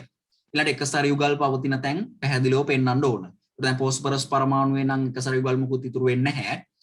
නමුත් මෙන්න මේ ඔක්සිජන් පරමාණුවේ එක සැර යුගල් දෙකක් ඉතුරු වෙනවා. ඒ වගේම මෙන්න මේ OCH3 කාණ්ඩ වල ඉන්න ඔක්සිජන් සතුව එක සැර ඉලෙක්ට්‍රෝන යුගල් දෙක බැගින් පවතිනවා. ඒතර එක සැර ඉලෙක්ට්‍රෝන යුගල් පැහැදිලිව පෙන්වන්න ඕන. ඒ වගේම අර විහිදුවලා බන්ධනවල පැහැදිලි ස්වභාවය පෙන්වන්න ඕන. ඒකට තමයි මේ ප්‍රශ්නේදී ලකුණු ලැබෙන්නේ. ලුයිස් ඉරිවිව් එක අඳිද්දී සැලකිලිමත් වෙන්න ඕන කරුණු ටිකක් ගැන මම මේ කිව්වේ. සාමාන්‍ය ලුයිස් ඉරිවිව් එකක් අඳින්න තියෙන්නේ. හරි. ඊට පස්සේ ඒක ඇඳලා පස්සේ කියනවා දෙවනි කොටසේ ඒ අණුව සඳහා තවත් ලුයිස් ඉරිවිව් තුනක් අඳින්නලු. කියන්නේ සංප්‍රයුක්ත ව්‍යුහ තුනක් අඳින්න කියලායි කියන්නේ. හැබැයි මෙතන කියනවා තවත් කියලා. එතකොට මෙතන ඇඳපු ලුයිස් ව්‍යුහ මෙතන ඇඳෙන්න බෑ. ඒකයි මෙතන තියෙන වැඩේ. තවත් ව්‍යුහ තුනක් අඳින්න කියලා තියෙනවා. එතකොට දැන් අපි සාමාන්‍යයෙන් සංප්‍රයුක්ත ව්‍යුහ අඳිද්දී මෙයාවත් ආපහු ලියලා එයා වෙනස් කර කර අපි ලියනවා. දැන් මෙතනදී කියනවා තවත් ඒවා තුනක් ලියන්න කියලායි මෙතන කියලා තියෙන්නේ. ඒත් මෙයාව නැවත ලියන්න නැතුව තව තුන් දෙනෙක්ව සංප්‍රයුක්ත ව්‍යුහ සඳහා තෝරගත්තා නම් හරි. ඒත් දැන් මෙතනදී අපේ ලැබිච්ච සංයෝගය තියෙනවානේ. දැන් මේක නම් අතිශය සරලයි. ෆොස්ෆරස් මැදි කරගෙන අනිත් කුත් කාණ්ඩ සම්බන්ධ කරලා අපේ ලුයිස් ව්‍යුහය අඳින්න පුළුවන්. ඒත් ඒක වෙනස් කරන්න තියෙන්නේ බන්ධන ස්වභාව වෙනස් කරලා එක සරුගල් හුවමාරු කිරීමක් කරලා සංප්‍රයුක්ත ව්‍යුහ ඊට වඩා වෙනස් ව්‍යුහ තුනක් අඳින්න කියලායි මෙතන කියන්නේ. හරි. ඒත් අපිට පළවෙනි එකේ ව්‍යුහය දිහා බලාගෙන එකිනෙක වෙනස් සංප්‍රයුක්ත ව්‍යුහ තුනක් මෙතන නැදලා දැම්මනම් වැඩේ හරි. ඒ වගේම දැන් මේකෙදි මම ව්‍යුහ හඳලා පෙන්නන්න යන්නේ නැහනේ. මම කියන්නේ අදහසක් මේකෙදි එකිනෙක සංප්‍රයුක්ත ව්‍යුහ වෙන් කරද්දී සංප්‍රයුක්තතා ලකුණ යෙදීම අනිවාර්යයි. ඒතර විභාගෙදිත් බලාපොරොත්තු වෙනවා මේ දේ. සංප්‍රයුක්තතා ලකුණ තිබ්බේ නැත්නම් ලකුණු අඩුවීමක් අනිවාර්යයෙන්ම සිද්ධ වෙනවා. එහෙනම් මේ සංප්‍රයුක්ත ව්‍යුහ අඳිනවා නම් ඒ සංප්‍රයුක්ත ව්‍යුහය සංප්‍රයුක්තතා ලකුණෙන් සම්බන්ධ විය යුතුමයි. ඒතර සංප්‍රයුක්තතා ලකුණෙන් සම්බන්ධ කරලා අනිවාර්යයෙන්ම අඳින්න ඕන. ඒක අත්‍යවශ්‍ය දෙයක්. කියන්නේ සංප්‍රයුක්තතා ලකුණු නොදා සමහර අය අඳිනවා. දැන් නිකන් මෙතන ව්‍යුහ තුනක් ඇඳලා බෑ. මේක කියන විදිහට අනිවාර්යයෙන්ම අපි සංප්‍රයුක්ත ව්‍යුහ අඳිද්දී සංප්‍රයුක්තතා ලකුණෙන් සම්බන්ධ කළ යුතුමයි. හරිනේ. ඒතර මේ පළමු ව්‍යුහයත් එක්ක එයාගේ සංප්‍රයුක්ත ව්‍යුහ තුනක් මෙන්න මෙතන ඇඳෙන්න ඕන. ඊට අමතරව මම ව්‍යුහ අඳින විදිය ගැන කියන්න යන්නේ නැහැ. කියන්නේ සරල දෙයක් සංප්‍රයුක්ත ව්‍යුහ අඳින්න තියෙන්නේ මෙයාව පාවිච්චි කරලා පොඩ්ඩක් ඒගොල්ලන්ගේ බන්ධන එක සරුගල් හුවමාරු කිරීමකින් අපිට සංප්‍රයුක්ත ව්‍යුහ ගන්න පුළුවන්. ඒත් එක්කම සංප්‍රයුක්ත ව්‍යුහ අඳිද්දී අෂ්ටක නීතිය එහෙම කඩ වෙන්නත් බෑ. අෂ්ටක නීතියක් එහෙම කඩ වෙන්නත් බෑ. කියන අෂ්ටක නීතියක් කියලා කියන්නේ දැන් අෂ්ටකයක් තියාගන්න පුළුවන් සෙට් එක කියන්නේ දෙවන ආවර්තයේ මූලද්‍රව්‍ය ටිකනේ. තුන්වෙනි ආවර්තයට වගේ ආවට පස්සේ නම් ඒගොල්ලන්ට ඉලෙක්ට්‍රෝන 8ට වඩා තියාගන්න පුළුවන්. නමුත් දෙවන ආවර්තයේ කට්ටිය සැලකුවාට පස්සේ ඒගොල්ලන්ට අෂ්ටක නීතිය අනිවාර්යෙන් සම්පූර්ණ වෙන්න ඕන. අෂ්ටක නීතිය කියලා කියන්නේ ආවට ඉලෙක්ට්‍රෝන 8කට වඩා පවතින බැරි වීම. කියන්නේ 8යි උපරිම පවතින්න පුළුවන්. දෙවන ආවර්තයට තමයි අදාළ වෙන්නේ අෂ්ටක නීතිය. අෂ්ටක නීතිය පිළිපදින්න විදියට සංයෝග ඇඳෙන්නත් ඕන. මොකද අෂ්ටක නීතිය කඩ වුණොත් ඒ සංප්‍රයුක්ත ව්‍යුහ වළංගු වෙන්නේ. ඒත් එකම තව දෙයක් කියන්නම් සංප්‍රයුක්ත ව්‍යුහ අඳිද්දී වෙන වැරද්දක් ගැන. දැන් අපිට දීලා තියෙන මෙතන සංයෝගයක්නේ. ඒතර සංයෝගයේ සතු ආරෝපණයක් නැහෙනි. මේ අවසානයේ මේ සංයෝගය තමයි තියෙන්න ඕන. සංයෝගයේ සතු ආරෝපණ තියෙන්න බෑ. කියන ආරෝපණ තියෙන්න බෑ කියලා කියන්නේ මෙහෙමයි. දැන් ඕගොල්ලෝ අඳින සංප්‍රයුක්ත ව්‍යුහයක අපි දන්නවා සංප්‍රයුක්ත ව්‍යුහ අඳිද්දී ධන ඍණ ආරෝපණ ලැබෙනවනේ එක පරමාණු වලට. එහෙම ලැබෙන්න පුළුවන්.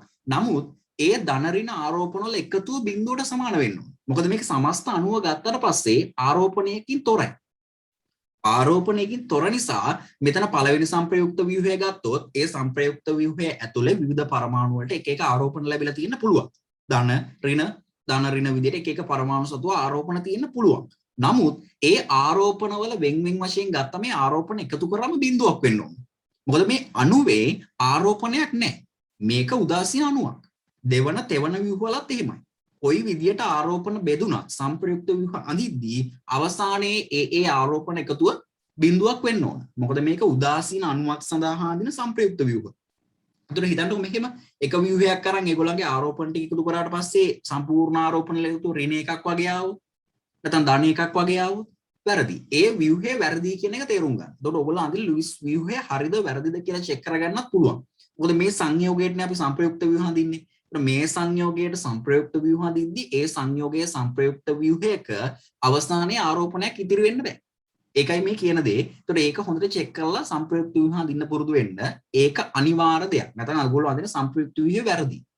ඒ වගේම හිතන්නකො මොකක් හරි අයනයක් දුන්නා කියලා අපි හිතමු නයිට්‍රේට් අයනය, කාබනේට් අයනය වගේ අයනයක් දුන්නා කියලා. ඒතකොට නයිට්‍රේට් අයනය ගත්තොත් ආරෝපණය ඍණ එකක්. එහෙනම් නයිට්‍රේට් අයනය සඳහා අඳින ඒ සංප්‍රයුක්ත ව්‍යුහ සැලකුවොත් ඒ සංප්‍රයුක්ත ව්‍යුහ වල අවසානයේදී ඍණ එකක ආරෝපණයක් ඉතුරු වෙන්න ඕන. ඒක කාබනේට් වගේ ගත්තොත් CO3 2-. එයාට ඇන්දොත් එහෙම සංප්‍රයුක්ත ව්‍යුහ ඒ අඳින හැම සංප්‍රයුක්ත ව්‍යුහයකම අවසානයේදී ඍණ දෙකක ආරෝපණයක් ඉතුරු වෙන්න ඕන. ඒකයි මේ තියෙන එක විශේෂ දෙයක්. ඒ කියන්නේ අඳින හැම සංප්‍රයුක්ත ව්‍යුහයකම ඒ ආරෝපණයේ වෙනසක් වෙනවද කියලා බලන්න. එහෙම වෙනසක් වුණොත් එතන වැරද්දක් වෙලා තියෙන්නේ සංප්‍රයුක්ත ව්‍යුහය නිවැරදි සංප්‍රයුක්ත ව්‍යුහයක් විදියට පිළිගන්න වෙන්නේ නැහැ. ඒතර ඒක වැරද්දක් තියෙනවා එහෙම වුණොත්. ඒතර සමන් අඳින සංප්‍රයුක්ත ව්‍යුහයක් නිවැරදිද කියලා Tamanටම චෙක් කරගන්න පුළුවන් එක ක්‍රමයක් තමයි ඒක. හරි. එහෙනම් ඒකට සංප්‍රයුක්ත ව්‍යුහ ටික අඳ ගන්න තියෙන්නේ. හැබැයි වෙනස් තුනක් අඳින්න වෙනවා. ඊළඟට එන තුන්වෙනි කොටසට මේක කියනවා එක්තරා කල්පිත ඇනායනයක ලුයිස් ඉරව්‍යුහයක් පහත දීලා තිනවා. ඒතර කල්පිත ඇනායනයක් කියලා තියෙන්නේ. ඒතර ඇනායනයක් නම් අනිවාර්යෙන් ඍණාරෝපණයක් තියෙන්න ඕන. හරිනේ. මෙතන ඍණාරෝපණයක් තියෙනවා. ඍණාරෝපණයක් මේ කාබන් කියන්නේ C3 කියලා අංකණය කරලා තියෙන කාබන් පරමාණුව සතුව ඍණාරෝපණයක් මේකේ තියෙනවා. හරිනේ. ඊට පස්සේ ඒකේ අංකණය කරලා තියෙනවලු N1 2 3 4 5 කියලා හරිනේ 1 2 3 4 5 කියලා අපි නිකන් මතක තියාගමු. අංක කරලා තියෙනවා මේ නයිට්‍රජන් ඉඳන් මෙන්න මේ සල්ෆර් දක්වා 5ක් වෙනකම්. 1 2 3 4 5 කියලා. ඒතර මේකේ ඒ පරමාණුවට VSCPR යුගල් ගණන අහනවා. පරමාණුවට ඉලෙක්ට්‍රෝන යුගල් ජ්‍යාමිතිය අහනවා. පරමාණුවට හැඩය අහනවා. පරමාණුවේ මුහුණුකරණය සඳහන් කරන්න කියලා කියනවා. එතකොට බලමු වගුවක් දීලා තියෙනවා අපිට. එතකොට මේ වගුව සම්පූර්ණ කරන්න තියෙන්නේ අපිට දීලා තියෙන අණුපිළිවෙලටම තියෙනවා මේක. ඔය තියෙන පරමාණු පහ ඒ පිළිවෙලටම තියෙනවා. එතකොට ඒක නිසා මම මේකේ කියාගෙන යන්නම් මේ සංයෝගය දිහා බලාගෙනම. එතකොට තමන්ගේ අඩුපාඩු මොන හරි තියෙනවා නම් හදාගන්න ලියපු උත්තරත් එක්ක. එතකොට VSCPR යුගල් ටික පිළිවෙලට කතා කරගෙන යමු මේ සෙට් එකේම. එතකොට මෙයාගේ VSCPR යුගල් ගත්තොත් එහෙම VSCPR යුගල් කියලා කියන්නේ සිග්මා බන්ධන සහ එකසර යුගල් වල එකතුව. මොකද මතක තියාගන්න VSCPR කියලා කියන්නේ සිග්මා බන්ධන සහ එකසර යුගල් වල එකතුව. ඒතර දැන් කිසියම් පරමාණුකට ද්විත්ව බන්ධනයක් හෝ ත්‍රිත්ව බන්ධනයක් වගේ තිබ්බොත් ඒ ද්විත්ව බන්ධනෙන් එක බන්ධනයක් පමණයි සිග්මා බන්ධනයක් වෙන්නේ. ඉතුරු බන්ධනේ ෆයි බන්ධනයක්. ඒ වගේම ත්‍රිත්ව බන්ධනයක් හිටියොත් ඒ ත්‍රිත්ව බන්ධනෙන් එක බන්ධනයයි සිග්මා බන්ධනයක් වෙන්නේ. අනෙකුත් බන්ධන දෙකම ෆයි බන්ධන. හොඳට මතක තියාගන්න. බහු බන්ධන ගත්තොත් ඒ බහු බන්ධන වලින් එකයි සිග්මා බන්ධන වලට අයිති වෙන්නේ. අනිත් බන්ධන ෆයි බන්ධන විදිහට තමයි අයිති වෙන්නේ. එතකොට අපි ඒව කතා කරනවා රේඛීය අතිච්ඡාදන වලින් තමයි සිග්මා බන්ධන හැදෙන්නේ. ඊළඟට පාර්ශ්වික අතිච්ඡාදන වලින් තමයි ඔය කියන ෆයි බන්ධන හැදෙන්නේ. දැන් බලමු අපි මෙයාගේ නම් මෙහෙම ඉස්සරහට යමු. ඒ පරමාණු සතු VSCPR යුගල් කීයක් ඉන්නවද කියලා. ඒත් එක්කම ඔය VSCPR යුගල් තමයි ඒ පරමාණුවක් වටා හැඩයට නැත්නම් ජ්‍යාමිතියට බලපාන සාධකේ. ජ්‍යාමිතිය කියලා කියන්නේ ඉලෙක්ට්‍රෝන යුගල් ජ්‍යාමිතිය.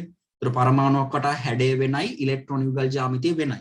එතකොට මේ පරමාණුවක් වටා හැඩයට ඒ වගේම පරමාණුවක් වටා ජ්‍යාමිතියට මෙන්න මේ VSEPR යුගල් කියන එක තමයි බලපාන්නේ. හොඳට මතක තියාගන්න ෆයි බන්ධන වලින් අණුවක හැඩයටවත් එයාගේ ජ්‍යාමිතියටවත් බලපෑමක් වෙන්නේ නැහැ. ඒතර සිග්මා බන්ධන සහ එකසර යුගල් වල බලපෑම තමයි අපි සලකන්නේ කිසියම් කෙනෙක් වටා හැඩය ඒ වගේම ජ්‍යාමිතිය සංසන්දනය කරද්දී. හරි. ඒතර මේ B කොටසේ පරමාණු ඉලෙක්ට්‍රෝන යුගල් ජ්‍යාමිතිය අහලා තියෙනවා, ඊළඟට හැඩය අහලා තියෙනවා. එතකොට ලේසියෙන් කතා කරගෙන යන්න පුළුවන්. මම එක් එක් පරමාණුව සතුව මේ කාරණාවට අදාළව පැහැදිලි කිරීම කරගෙන යන්න. ඒතර මේ නයිට්‍රජන් 1 කියලා සංසන්දනය කරලා තිනවා. එයාගේ VSEPR යුගල ඉලෙක්ට්‍රෝන යුගල් ජ්‍යාමිතිය හැඩය මුහුම්කරණය අහලා තියෙනවා. ඒතර එක් එක් පරමාණුවේ මේ කාරණා හතර මම පහළට කියාගෙන යන්නම්. හරි. බලන්න නයිට්‍රජන් වලට එමු 1. ඒකේ පරමාණුට VSEPR යුගල් එකසර යුගලක් ඉන්නවා සිග්මා බන්ධන 3යි. එහෙනම් VSEPR යුගල් 4ක් ඉන්නවා. ඒ කියන්නේ VSEPR යුගල් කීයක් ඉන්නවද කියලා නහන්නේ. එහෙනම් මෙතන 4ක් ඉන්නවා. ඊළඟට ඉලෙක්ට්‍රෝන යුගල් ජ්‍යාමිතිය ගත්තොත් ඉලෙක්ට්‍රෝන යුගල් ජ්‍යාමිතිය ගනිද්දී ඒක වටා ඉන්න එකසර යුගලත් බන්ධනයක් විදියට හිතලා එයාගේ හැඩය සැලකුවා නම් හරි. ඒකට තමයි ඉලෙක්ට්‍රෝන යුගල් ජ්‍යාමිතිය කියලා කියන්නේ. දැන් නයිට්‍රජන් වල මේ එකසර යුගලත් නිකන් බන්ධනයක් කියලා හිතුවොත් ඒ බන්ධනයත් ආවොත් එහෙම නයිට්‍රජන් චතුස්තලීය හැඩයක් තමයි ලැබෙන්නේ. දැන් මේ ඉලෙක්ට්‍රෝන යුගල් ජ්‍යාමිතියනේ අහන්නේ. ඉලෙක්ට්‍රෝන යුගල් ජ්‍යාමිතිය හොයද්දී එකසර යුගලත් නිකන් හිතෙන් බන්ධනයක් විදියට දික් කරලා ඊට පස්සේ හැඩයක් හදාගන්නයි තියෙන්නේ. ඒක තමයි ඉලෙක්ට්‍රෝන යුගල් ජ්‍යාමිතිය කියලා කියන්නේ. දැන් මේක වටා ඉලෙක්ට්‍රෝන යුගල් ජ්‍යාමිතිය චතුස්තලීය වෙනවා. නයිට්‍රජන් වටා චතුස්තලීය.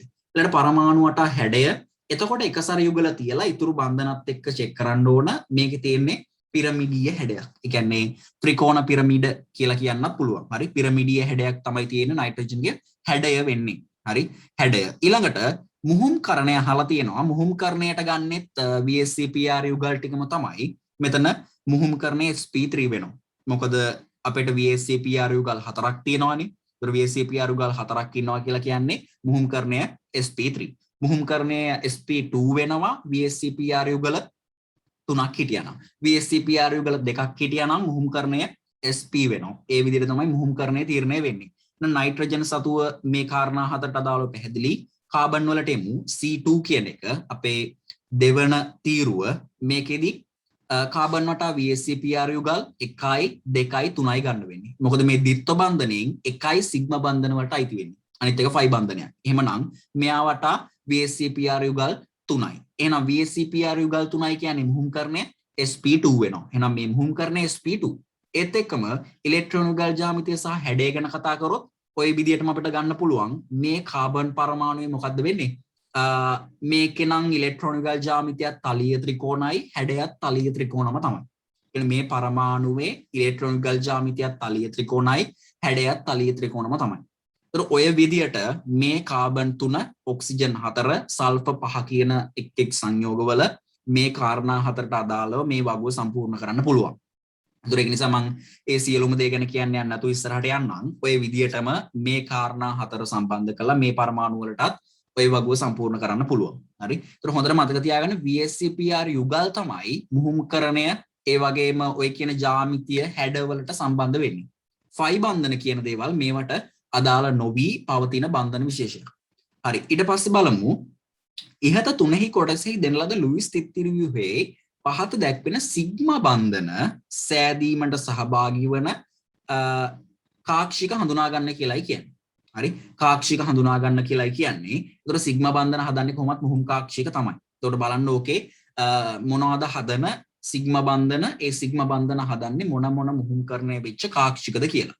ඒතර මම මේකෙත් එකක් දෙකක් පැහැදිලි කරන්නම්. මොකද අපරාධ වේලාව නිසා බලන්න අපිට කියනවා N1C2 කියන බන්ධන දෙක. කියන්නේ මෙන්න බන්ධනය N1C2. මෙන්න මේ බන්ධනේ අපෙන් අහනවා මේ බන්ධනේ හැදෙන්න මුල් වෙච්ච කාක්ෂික මොනවද කියලා. ඒතර අපි දන්නවා මෙයා sp3 කියන මුහුම්කරණය වෙච්ච පරමාණුවක්, මෙයා sp2 කියන මුහුම්කරණයේ ඉන්න පරමාණුවක්.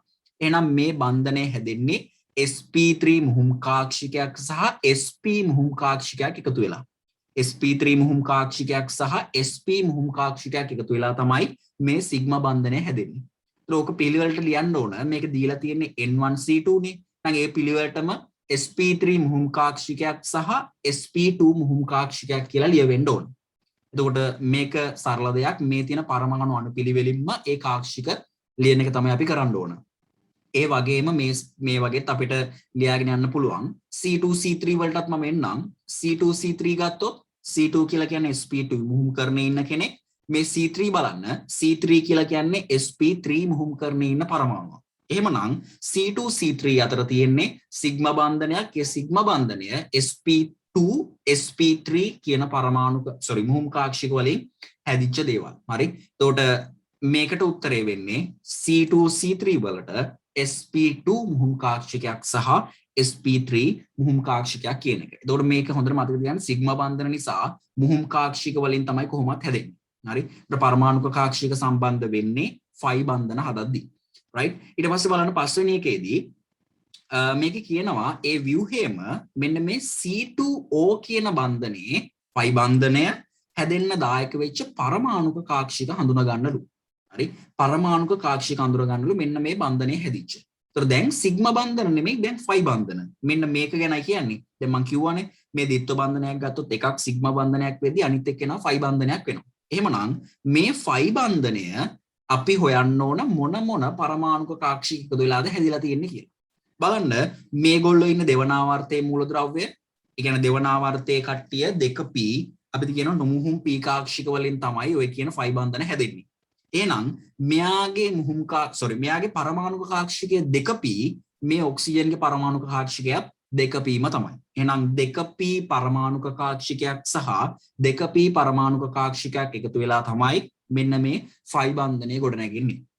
එහෙමනම් ඒ ප්‍රශ්නෙට උත්තරේ වෙන්නේ 2p සහ 2p කියන පරමාණුක කාක්ෂික එකතු වෙලා මේ සංයෝගයේ මේ තියෙන අදාළ ෆයි බන්ධනය හැදෙනවා කියන එක. හරිනේ. ඒතර පස්වෙනි කොටසත් ඒ විදිහට සම්පූර්ණ වෙනවා. කියන්නේ B කොටස එච්චර ලොකු අමාරුතාවයක් නැහැ.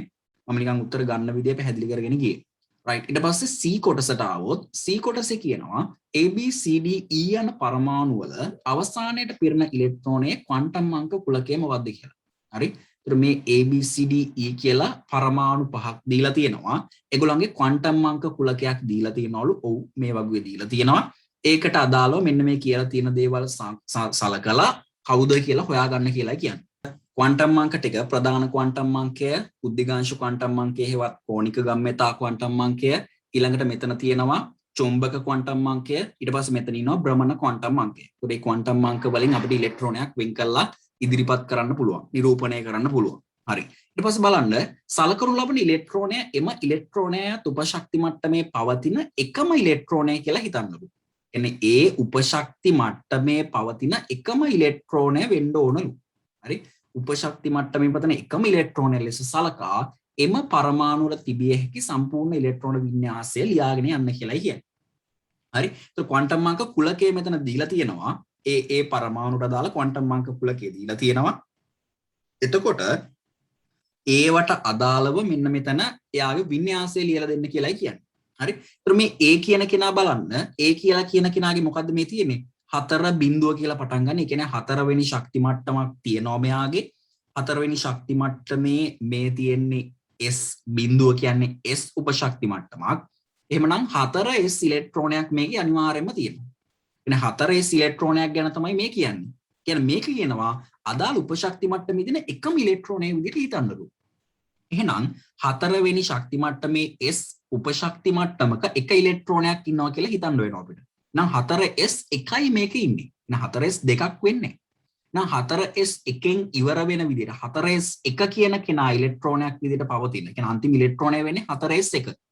මොකද මේ ක්වොන්ටම් අංකයේ මේ පරමාණුවේ තියෙනවා කියලා කියන්නේ මේ ඉලෙක්ට්‍රෝනය පරමාණු තුල ඉන්නවා කියන එකනේ. එහෙනම් මේ ඉලෙක්ට්‍රෝනය සහිත වින්‍යාසය ලියමු මුලින්. 4S එකට එන්න. 4S එක එන්නේ කොහොමද?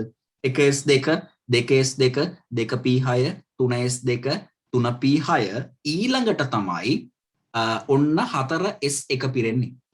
ඔන්න 4S1 පිරුණා. 4S1 4S2ත් පිරලා තමයි 3D වලට පිරෙන්නේ. දැන් 4S1 පිරලා 4S2 කියන දෙවනි ඉලෙක්ට්‍රෝනය පිරෙන්නේ නැහැ. මොකද කියනවා ඒකේ තියෙන එකම ඉලෙක්ට්‍රෝනය විදිහට හිතන්නලු. එහෙනම් අපි 4S1කින් ඉවර කරන්න වෙනවා මේකේ 3D ඉලෙක්ට්‍රෝනත් නේ. නම් මම ආයි කියන්නම් මේකේ වින්‍යාසය 1S2 2S2 2p6 3S2 3p6 ඊළඟට 4S1 කියන වින්‍යාසය තමයි මේකට එන්නේ. ඒ කියන්නේ ඔය මොකද්ද? ඔය කියන්නේ පොටෑසියම් කියන කෙනා. 19 වෙනි මූලද්‍රව්‍ය පොටෑසියම් තමයි ඔය A කියලා කියන්නේ. හරි. ඊළඟට 3ට આવොත් බලන්න 3 කියන්නේ ශක්ති මට්ටම 3 ඊළඟට මේ 2. 2 කියලා කියන්නේ D උපශක්ති මට්ටමක්. එහෙනම් 3 වෙනි ශක්ති මට්ටම D උපශක්ති මට්ටමකුත් ඉන්නවා. එහෙනම් 3D ඉලෙක්ට්‍රෝන මේකේ ඉන්න ඕන. හැබැයි 3D ඉලෙක්ට්‍රෝන එකයි ඉන්න පුළුවන්. එහෙනම් අපි බලමු 3D ඉලෙක්ට්‍රෝන ලැබෙනකන් වින්‍යාසයක් හදලා 1s2 2s2 2p6 3s2 3p6 4s2ක් පිරෙන්න පුළුවන්. ඔන්න 3D ඉලෙක්ට්‍රෝන පටන් ගන්නවා. හැබැයි 3D එකයි මේකේ පිරෙන්න පුළුවන්. හරි. 3D එකයි. එහෙමනම් 4s2 3D එක විදියට මෙතන ඉලෙක්ට්‍රෝන වින්‍යාසය සකස් වෙනවා. ඒතර 3D එක කියන්නේ ඔතන ඇත්තටම කතා කරන්නේ ස්කැන්ඩියම් සම්බන්ධයෙන්. එහෙනම් මේකට ස්කැන්ඩියම්ගේ වින්‍යාසය තමයි තියෙන්න ඕනේ. ඊළඟට C වල ගත්තොත් දෙවන ශක්ති මට්ටමේ බිඳුව කියන්නේ S. එහෙනම් 2s ඉලෙක්ට්‍රෝන තමයි ඉන්න ඕන උපරිම. 2s ඉලෙක්ට්‍රෝනත් එකයි ඉන්න පුළුවන්. එහෙනම් බලමු ලියලා 1s2 2s2 වෙන්නේ නැහැ 2s එකෙන් ඉවර කරන්න වෙනවා අපිට. එහෙනම් 1s2 2s එක කියලා අපිට ලියන්න පුළුවන්. ඒ කියන්නේ ලිතියම් ගැන තමයි මේ කියන්නේ. ඊළඟට මේ D වලට එන්න දෙවනි ශක්ති මට්ටමේ p ඉලෙක්ට්‍රෝන තියෙන්න පුළුවන්. හැබැයි p ඉලෙක්ට්‍රෝන එකයි තියෙන්න පුළුවන්. එහෙනම් බලමු 1s2 2s2 2p එකෙන් ඉවර කරන්න වෙනවා. මොකද එක ඉලෙක්ට්‍රෝනයක් තියෙන විදිහට වින්‍යාසය හදන්න කියලායි කියන්නේ. එහෙනම් ඔය කියන්නේ බෝරෝන් වලට අදාළ වින්‍යාසය. අර ඊළඟට E කියන එකෙන් මොකද්ද කියන්නේ? ඒකේ ඉන්නවලු තුන්වෙනි ශක්ති මට්ටමක් ඉන්නවලු ඒ වගේම p කාක්ෂිකත් ඕන් ඉන්නවලු. එහෙනම් 3p ඉලෙක්ට්‍රෝන පිරුණායින් පස්සේ 3p ඉලෙක්ට්‍රෝන එකක් පිරුණායින් පස්සේ මේ වැඩේ නවත්තන්න වෙනවා අපිට. එහෙනම් බලමු කොහොමද යන්න වෙන්නේ කියලා. 1s2 2s2 2p6 3s2 3p එකෙන් මේ වැඩේ ඉවර කරන්න වෙනවා. 3p එකෙන් මේ වැඩේ ඉවර කරන්න වෙනවා. එහෙනම් 3p එක කියන එකට අදාළ වින්‍යාසය ලියන්න. ඔතන ඉන්නේ ඇලුමිනියම්ගේ වින්‍යාසය. හරි. ඒතර වින්‍යාස ටික පැහැදිලිව තේරුම් අරන් ලියාගත්තට පස්සේ අපිට ඕනනම් සටහන් කරලා තියාගන්න පුළුවන්. A කියන්නේ පොටෑසියම්, B කියන්නේ ස්කැන්ඩියම්, ඒ වගේම C කියලා කියන්නේ ලිතියම්, ඊළඟට D කියලා කිව්වේ බෝරෝන්, ඊළඟට E කියලා කියන්නේ ඇලුමිනියම් වෙනවා. හරි. ඒතර ඔන්න ඔය කට්ටියගේ වින්‍යාස ටික තමයි මෙතන ලියවෙන්න ඕන. ක්වොන්ටම් අංක කුලකයේ දීලා ඒකේ යම් දෙයක් විශේෂ කරගෙන ඒකට අදාළව වින්‍යාසය ලියන්න කියලා මෙතන කියලා තියෙනවා. හරි. ඊට පස්සේ අන්තිමට අහනවා ABCD E පරමාණු වල ඉලෙක්ට්‍රෝනයේ ක්වොන්ටම් අංක කුලක අණුව ඒවායේ ශක්තිය වැඩි වෙන පිළිවෙලට සකසන්නලු. ඒතර ඉලෙක්ට්‍රෝන වල ශක්තිය වැඩි වෙන පිළිවෙලට තමයි ඒවට ඉලෙක්ට්‍රෝන පිරෙන්නේ. ඔය ශක්තිය වැඩි වෙන පිළිවෙලටම තමයි ඔයගේ ඉලෙක්ට්‍රෝන පිරෙන්නේ. අපි ඕක ගොඩනැංවීමේ මූලධර්මයට කතා කරනවා. එන ගොඩනැංවීමේ මූලධර්මයේ යටතේ නැත්නම් අෆ්බාව් මූලධර්මයේ යටතේ ඔය ඉලෙක්ට්‍රෝන පිරීම සිද්ධ වෙන්නේ ඉලෙක්ට්‍රෝන නැත්නම් ඔය කියන ශක්තිය උපශක්ති මට්ටම් වල ශක්තිය වැඩි වෙන විදියට. හරි. ඒ උපශක්ති මට්ටම් වල ඉන්න ඉලෙක්ට්‍රෝන වල ශක්තියත් ඒ උපශක්ති මට්ටම් වලට ඉලෙක්ට්‍රෝන වල ශක්තියට අනුරූපව වැඩි වෙනවා. ඒක ගොඩනැංවීමේ මූලධර්මයට අනුවනේ අපි ඔය ලියන්නේ. 1s2 ඊළඟට 2s2 2p6 කියන්නේ 1s කියන උපශක්ති මට්ටමට වඩා 2s කියන උපශක්ති මට්ටමේ ශක්තිය වැඩි. ඊළඟට 2s කියන උපශක්ති මට්ටමට වඩා 2p කියන ශක්ති මට්ටමේ ශක්තිය වැඩි. ඊළඟට 2pට වඩා 3s की ශක්තිය වැඩි. 3sට වඩා 3p की ශක්තිය වැඩි. 3pට වඩා 4s වල ශක්තිය වැඩි. 4sට වඩා 3d වල ශක්තිය වැඩි. ඒක හොඳට මතක තියාගන්න 4sට වඩා 3d වල ශක්තිය වැඩි. අපි දන්නවානේ 3d වලට පිරෙන්න කලින් 4s වලට පිරෙනවා කියලා. ඒකට හේතුවත් ඒක තමයි. මොකද ශක්තිය අඩුම තැනට ඉක්මනට පිරෙන එක තමයි වෙන්නේ. අඩු ශක්තියක් තියෙන වලට පිරিলা ඊට පස්සේ තමයි වැඩි ශක්ති මට්ටමක් තියෙන වැඩි ශක්තියක් තියෙන තැන් වලට ඉලෙක්ට්‍රෝන පිරෙන්නේ. එහෙනම් ඉලෙක්ට්‍රෝන සැලකුවොත් 1s ඉලෙක්ට්‍රෝන වලට වඩා 2s ඉලෙක්ට්‍රෝන ශක්තියෙන් වැඩි. 2s ඉලෙක්ට්‍රෝන වලට වඩා 2p ඉලෙක්ට්‍රෝන ශක්තියෙන් වැඩි. 2p ඉලෙක්ට්‍රෝන වලට වඩා 3s ඉලෙක්ට්‍රෝන ශක්තියෙන් වැඩි. ඔන්න ඔය විදිහට ඉලෙක්ට්‍රෝන වල ශක්තිය වැඩිවීමක් වෙනවා. එහෙනම් බලන්න මේකේ අන්තිම ඉලෙක්ට්‍රෝනය සැලකුවාට පස්සේ ඒ ඉලෙක්ට්‍රෝනේ ඉන්නේ කොතනද කියලා. මේ බලන්න මේක 4s. හරි 4s ඉලෙක්ට්‍රෝනයක්. ඊළඟට මේ බලන්න 3d ඉලෙක්ට්‍රෝනයක් ඉන්නවා. එතකොට පැහැදිලි 4sට වඩා 3d කියන ඉලෙක්ට්‍රෝනයේ ශක්තිය වැඩි. එහෙනම් aට වඩා b ගේ ශක්තිය කොහොමත් අනිවාර්යයෙන්ම වැඩි. aට වඩා b ගේ ශක්තිය කොහොමත් වැඩි. ඊළඟට මේ ඉන්නේ 2s එකක්. මෙතන ඉන්නවා 2p එකක්. ඊළඟට මෙතන ඉන්නවා 3s එකක්. එහෙනම් අපි දන්නවා ශක්තිය අඩුම මෙන්න මේ 2s කියන කෙනාගේ 2sට පස්සේ 2p එනවා.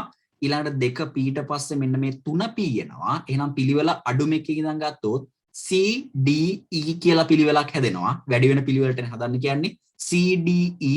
ඊට පස්සේ 3P පිරුණාට පස්සේ ඔන්න 4S එනවා. ඊට පස්සේ A අවසානයේ B. එහෙනම් පිළිවෙල වෙන්නේ CDEAB කියන අණුපිළිවෙල. අහන්නේ ඒ ශක්තිය වැඩි වෙන අණුපිළිවෙලට මේ ඉලෙක්ට්‍රෝන ටික සකස් කරන්න කියලායි කියන්නේ. හරි. ඉතින් ඉලෙක්ට්‍රෝනයේ ක්වොන්ටම් අංක කුලකයේ අණුව. හරි. ක්වොන්ටම් අංක කුලකය කියලා කියන්නේ ඒ ඉලෙක්ට්‍රෝනය පෙන්눔 කරන අවස්ථාවේ ඉලෙක්ට්‍රෝනය නම් කිරීමක්නේ. ඒ ඉලෙක්ට්‍රෝනය නම් කරපු විදියට අණුව අපි මේගොල්ලන්ගේ ශක්තිය වැඩි වෙන පිළිවෙලට සකස් කිරීමක් කරන්නේ. එතකොට ඔකට මූලධර්මය වෙන්නේ ගොඩනැගීමේ මූලධර්මය. තාෆ් බාහුව මූලධර්මය. ඒකේ ඉලෙක්ට්‍රෝන පිරෙන ආකාරයටම තමයි ශක්තිය වැඩි වෙන්නේ. හරිනේ. රයිට්. ඊට පස්සේ එන්න D කොටසට ඒක කියනවා වරහන් තුල දක්වා ඇති ගුණය වැඩි වෙන පිළිවෙලට මේ දීලා තියෙන දේවල් සකස් කරන්නලු. හේතු අවශ්‍ය නොවේ කියලා තියෙනවා. එහෙනම් ඔයගොල්ලන්ට කටු වැඩ කොලයක නිකන් සටහනක් ගහලා මේකේ උත්තරේ ලියා ගන්න පුළුවන්. හරි. ඒතර මේකේ ගුණය වැඩි වෙන පිළිවෙල. ඒතර වැඩි වෙන ගුණය මේ වරහන් ඇතුලේ දීලා තියෙනවා. හරි. මේකට සංයෝග ටිකක් දීලා තියෙනවා. ඒ සංයෝග වල කාබන් වල විද්‍යුත් ඍණතාවය සංසන්දනය කරන්න තියෙනවා. ඒතර මේකේ විද්‍යුත් ඍණතාවය සංසන්දනය කරොත් අපි විද්‍යුත් ඍණතාවය දැන් මම උත්තරේ කියන්න කලින් විද්‍යුත් ඍණතාවය සංසන්දනය කරන දේවල් ටික පැහැදිලි කරන්නම්. ඊට පස්සේ උත්තරේ කියන්නම්. එතකොට ඕගොල්ලෝ ඒව සම්බන්ධ කරගෙන උත්තරයකට යන්න පුළුවන් වෙයි කියලා මම හිතනවා. බලන්න විද්‍යුත් ඍණතාවයට බලපාන සාධක මොනවද කියලා. විද්‍යුත් ඍණතාවයට බලපානවා මෙන්න මේ සාධක. අංක 1 තමයි මුහුම්කරණය. මුහුම්කරණය බලන්න ඕන. ඊළඟට අපි බලන්න ඕන ආරෝපණය. කියන්නේ අපි බලන්නේ කාබන් පරමාණු වල නම් ඒ කාබන් පරමාණු වල ආරෝපණය බලන්න ඕන ඊළඟට. හරි. මුහුම්කරණය, ආරෝපණය, ඊළඟට ඔක්සිකරණ අංකය බලන්න ඕන. මුහුම්කරණය, ආරෝපණය, ඔක්සිකරණ අංකය බලන්න ඕන. ඊට පස්සේ අවට පරමාණු වල ස්වභාවය බලන්න වෙන අවස්ථාවක් අපිට තියෙන්න පුළුවන්. හරි. ඒක විද්‍යුත් ඍණතාවයේ කිරි බලපාන සාධක තමයි මම ඔය කිව්වේ. මුහුම්කරණය, ආරෝපණය, ඔක්සිකරණාංකය සහ සමහර අවස්ථාවල අපිට අවට පරමාණු වල ස්වභාවයත් බලන්න වෙනවා. හරි. ඒක විද්‍යුත් ඍණතාවය ගැන කිව්වොත් ওই දේවල් ටික බලලා තමයි මේක චෙක් කරන්න වෙන්නේ. ඒක මුලින්ම මුහුම්කරණය තමයි අපි බලන්නේ. ඒක මුහුම්කරණය බැලුවොත් එහෙම S ලක්ෂණය වැඩි වෙන කෙනාගේ විද්‍යුත් ඍණතාවය වැඩි කියලා අපිට එකපාර කියන්න පුළුවන්. ඒ කියන්නේ S ලක්ෂණය වැඩි කියලා කියන්නේ SP කෙනාගේ S ලක්ෂණය වැඩි SP2ට වඩා. SP2ට වඩා SP3 ගේ S ලක්ෂණය අඩුයි. නම් S ලක්ෂණය වැඩිම වෙන්නේ SP ගේ. ඊළඟට SP2 ගේ. ඊළඟට SP3 ගේ. S ලක්ෂණය වැඩිවීම කිව්වොත්. හරි. S ලක්ෂණය වැඩිම කෙනා SP. ඊළඟට SP2 ඊළඟට SP3. එහෙනම් අඩුම S ලක්ෂණය තියෙන්නේ SP3 කියන මුහුම් කාක්ෂික වල. එන මුහුම්කරණ SP3 වුණොත් S ලක්ෂණය ගොඩක්ම අඩු වෙනවා. S ලක්ෂණය අඩු වෙනකොට විද්‍යුත් ඍණතාවයත් අඩු වෙනවා. ඒ කියන්නේ අනිත් පැත්ත කියන්න පුළුවන් විද්‍යුත් ඍණතාවය වැඩි වෙද්දි තමයි S ලක්ෂණය වැඩි වෙන්නේ. හරි. විද්‍යුත් ඍණතාවය වැඩි වෙද්දි තමයි S ලක්ෂණය වැඩි වෙන්නේ. එහෙනම් මේ කාබන් පරමාණු වල වෙන වෙනම මුහුම්කරණය හොයාගන්න ඕන අනිවාර්යයෙන්. කියන්නේ මුහුම්කරණය හොයාගන්න පුළුවන් සරලව මේ අයන ටික හිතෙන් අඳගන්න පුළුවන් නම් එහෙමයි.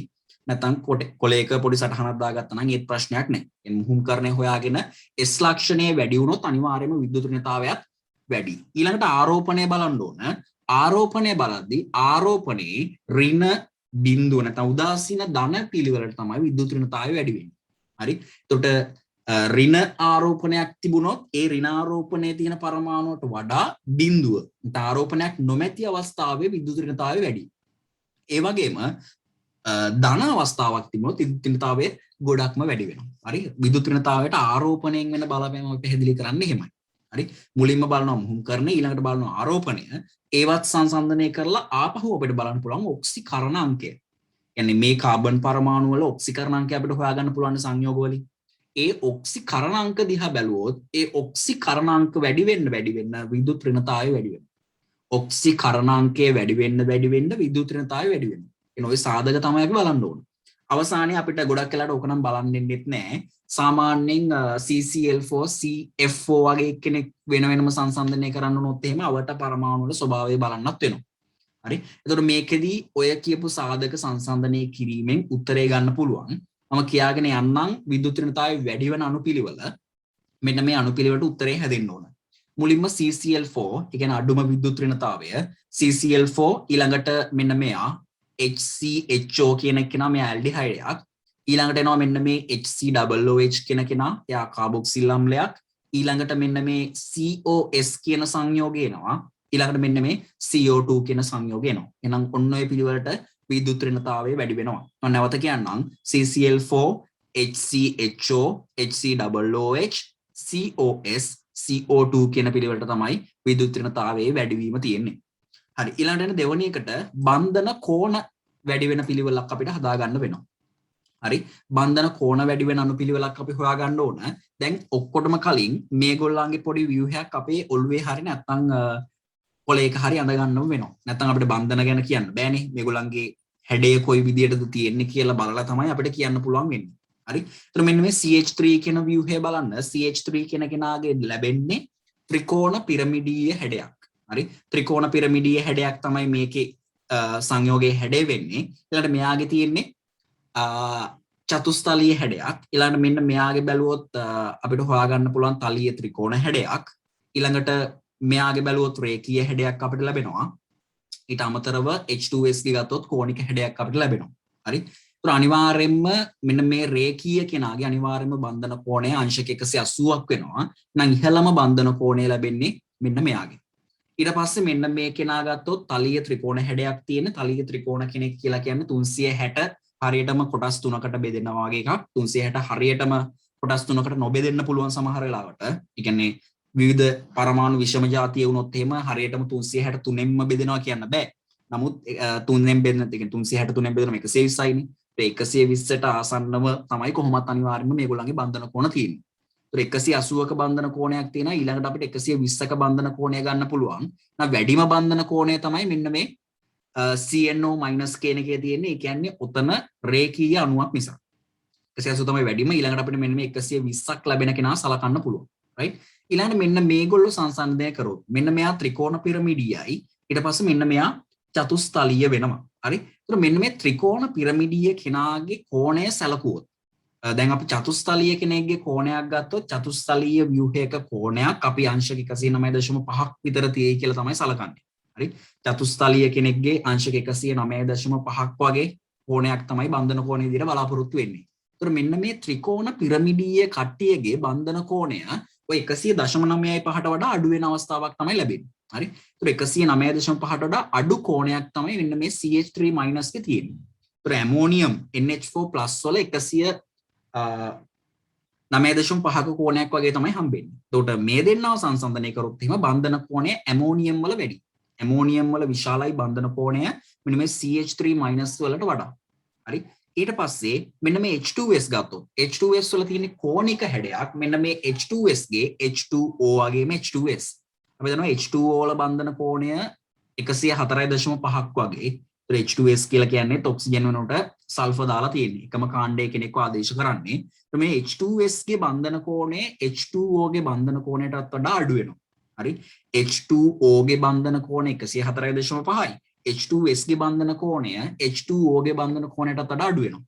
එතකොට H2O ගේ 104.5ට වඩා අඩු වීමක් තමයි මේකදී බලාපොරොත්තු වෙන්නේ. මේක අගේ ආසන්නව ගත්තොත් 90ට ආසන්න අගයක් තමයි එන්නේ H2S වල බන්ධන කෝණය. ඒතර අඩුම බන්ධන කෝණය H2S ගේ තමයි තියෙන්නේ.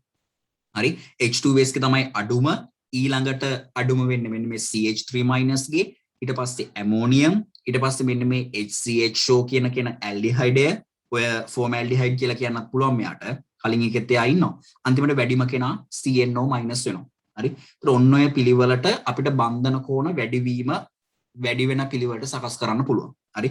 නැවත කියන්නම් වැඩි වෙන පිළිවෙල H2S CH3- NH4+ HCHO CNO- කියන අනුපිළිවෙලට තමයි මේකේ කෝණ වැඩි වෙන්නේ. හරි? අන්තිම කොටස ඒකේ අහනවා තාපාංකවල විචලනයක්. හරි? තාපාංකවල විචලනයක් අහනවා. ඒතර මේ තාපාංක විචලනය අපි කොහොමද බලන්නේ? බලන්න මේ කියන දේ මෙතන ඊතරයක් ඉන්නවා කාබනික සංයෝගයක් මෙතන ඉන්නවා මධ්‍යසාරයක් ඊළඟට ඇමීනයක් ඉන්නවා ඊට අමතරව මෙන්න මෙතන ඉන්නවා ඩයෝල් එකක් නැත්නම් මධ්‍යසාර කාණ්ඩ දෙකක් ඉන්න සංයෝගයක්. හරි? ඒතර තාපාංකවල විචලනයක් තමයි අපෙන් අහන්නේ. ඒතර තාපාංක කිව්වම තාපාංක ද්‍රවාංක තාපාංක කෙරෙහි බලපාන සාධක මතක් වෙන්න ඕන. හරි? ද්‍රවාංක තාපාංක කෙරෙහි බලපාන සාධක මතක් වෙන්න ඕන. හරි? ඒක මතක් කරද්දි මෙන්න මේ දේවල් මතක් වෙන්න ඕන. තාපාංක ද්‍රවාංක කෙරෙහි බලපාන ප්‍රධානම සාධකයක් තමයි අන්තර් අණුක ආකර්ෂණ බල. ඒත් එක්කම සංයෝගවල සාපේක්ෂ අණුක ස්කන්ධය. ඔන්න ඔය දේවල් සංසන්දනය කිරීමෙන් තමයි අපි ද්‍රවාංක තාපාංක කෙරෙහි අදහසක් ගන්න. එතකොට අන්තරානුකාකර්ෂණ බල ඉහළ කට්ටියගේ ද්‍රවාංගතාපාංක ඉහළා ගියන් ගන්නවා. ඒත් එක්කම අනිත් පැත්තට ඔක කියන්න පුළුවන් අණුක ස්කන්ධ වලු සාපේක්ෂ අණුක ස්කන්ධ වැඩි කට්ටියගේ ද්‍රවාංගතාපාංක ඉහළා ගියක් ගන්නවා.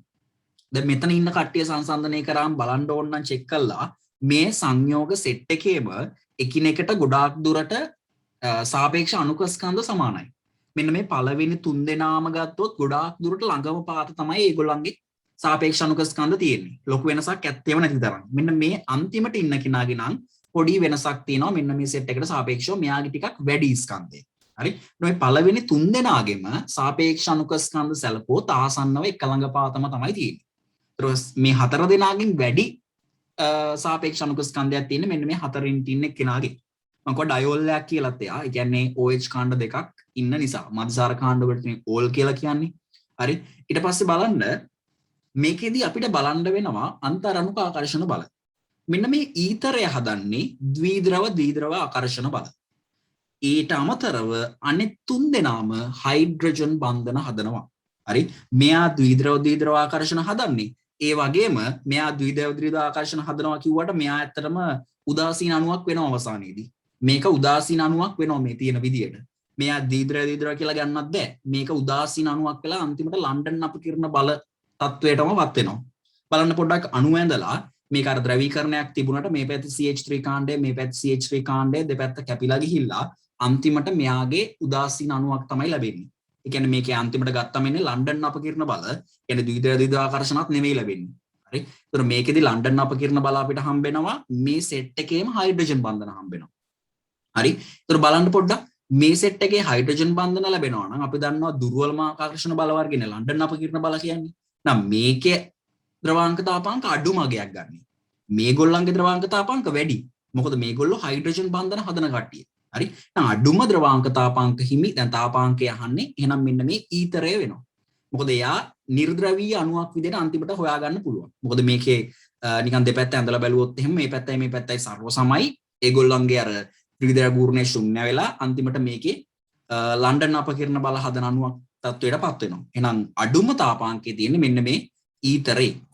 අඩුම තාපාංකය. ඊළඟට මේ හයිඩ්‍රජන් බන්ධන හදන සෙට් එක ගත්තොත් එහෙම මේ OH කාණ්ඩ, NH කාණ්ඩ, OH කාණ්ඩ මෙයාගේ OH කාණ්ඩ දෙකක්ම ඉන්නවා. ඒත් මේ OH කාණ්ඩද NH කාණ්ඩද වඩා ප්‍රබල හයිඩ්‍රජන් බන්ධන හදන්නේ. දැන් හයිඩ්‍රජන් බන්ධන හදන සෙට් එකේ ප්‍රබලතාවය, හයිඩ්‍රජන් බන්ධනයේ ප්‍රබලතාවය. හයිඩ්‍රජන් බන්ධන හදනවා ෆ්ලෝරීන් එක.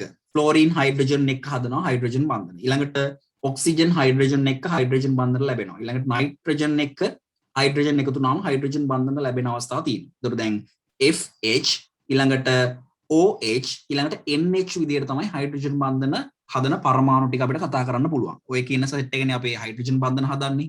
ඊට අමතරව ඔය ක්ලෝරින් වගේ කට්ටියත් හයිඩ්‍රජන් බන්ධන හදනවා කියලා පිළිගැනීමක් තියෙනවා. නමුත් ප්‍රබලතාවය අනුව කතා කරොත් ෆ්ලෝරීන් එක, ඔක්සිජන් එක, නයිට්‍රජන් එක තමයි හයිඩ්‍රජන් බන්ධන හදන්නේ. හරි. එතකොට මේකෙදි මේ OH කාණ්ඩවල ප්‍රබලතාවය NH කාණ්ඩයක හයිඩ්‍රජන් බන්ධන ප්‍රබලතාවයට වඩා වැඩි. හරි. හයිඩ්‍රජන් බන්ධන ප්‍රබලතාවය ගැන කතා කරොත් වැඩිම ප්‍රබලතාවය තියෙන්නේ HF වල. හයිඩ්‍රජන් ෆ්ලෝරීන් බන්ධන එකතු වුණාම තමයි හයිඩ්‍රජන් බන්ධන ප්‍රබලතාවය වැඩිම. ඊළඟට හයිඩ්‍රජන් ඔක්සිජන් වල ප්‍රබලතාවය ඊළඟට තමයි හයිඩ්‍රජන් නයිට්‍රජන් වල හයිඩ්‍රජන් බන්ධන ප්‍රබලතාවය එන්නේ. නම් මෙතන OH කාණ්ඩයේ හයිඩ්‍රජන් බන්ධන ප්‍රබලතාවය ගොඩක් වැඩි. ඒක නිසා මෙන්න මේ මෙයාගේ තාපාංකයට වඩා මේ කාණ්ඩයේ තාපාංකය වැඩි. හරි. එහෙනම් මෙයාට පස්සේ මෙන්න මේ NH2 කාණ්ඩයේ ඉන්න සංයෝගය තමයි අපිට ලැබෙන්නේ. ඊට පස්සේ මෙන්න මේ මධ්‍යසාරය ලැබෙනවා. ඔය ඉන්නේ එතනෝල්. ඒතර මෙන්න මෙයා එනවා තුන්වෙනියට. අවසානයේ මෙන්න මෙයා තමයි ලැබෙන්නේ. අපි දැන් හොයාගත්ත මෙයාගේ සාපේක්ෂ අණුක ස්කන්ධයත් ගොඩක්ම වැඩි. සාපේක්ෂ අණුක ස්කන්ධයත් ගොඩක්ම වැඩි. ඒත් එක්කම මේ OH කාණ්ඩ දෙකක් මගින් දෙපස්සකින් හයිඩ්‍රජන් බන්ධන හදාගෙන මෙයාගේ අන්තරාණුක ආකර්ෂණ බල ප්‍රබලතාවය මේ එක්කෙනෙක්ටවත් වඩා කියන්නේ මේ කාටවත් ළඟටවත් එන්න බැරි තත්වයට මෙයාගේ ද්‍රවාංක තාපාංක වැඩිවීමක් වෙනවා. ඒ කියන්නේ මොකද මෙයාගේ සාපේක්ෂ අණුක ස්කන්ධය වගේම මෙයා හදන අන්තරාණුක ආකර්ෂණ බල ප්‍රබලතාවයත් ගොඩක්ම වැඩි. හයිඩ්‍රජන් බන්ධන ප්‍රබලතාවය ගොඩක්ම වැඩි. දැන් මෙයාත් හයිඩ්‍රජන් බන්ධන හදනවා, මෙයාත් හයිඩ්‍රජන් බන්ධන හදනවානේ. හැබැයි මෙයා හදන හයිඩ්‍රජන් බන්ධන වල ප්‍රබලතාවය ගොඩක් වැඩි. නිසා තාපාංකය ඉහළම වෙන්නේ මෙන්න මේ අන්තිමේ ඩයෝල් එක. කියන්නේ මධ්‍යසාර කාණ්ඩ දෙකක් ඉන්න සංයෝගය. එහෙනම් මුලින්ම මෙන්න මේ ඊතරේ ලැබෙනවා.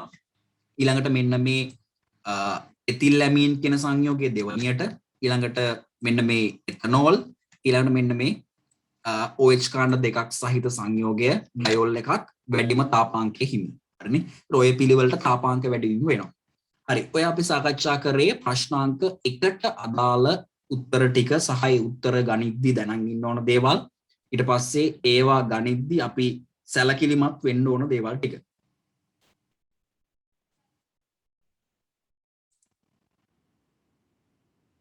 දෙවනි ප්‍රශ්නට આવොත් මේක කියනවා ඒ කොටස, දෙවනි ප්‍රශ්නේ ඒ කොටස මේක කියනවා ජර්මේනියම් ට්‍රාන්සිස්ටර් නිෂ්පාදනයේදී යොදා ගන්නා ඉතා වැදගත් මූලද්‍රව්‍ය කිලු.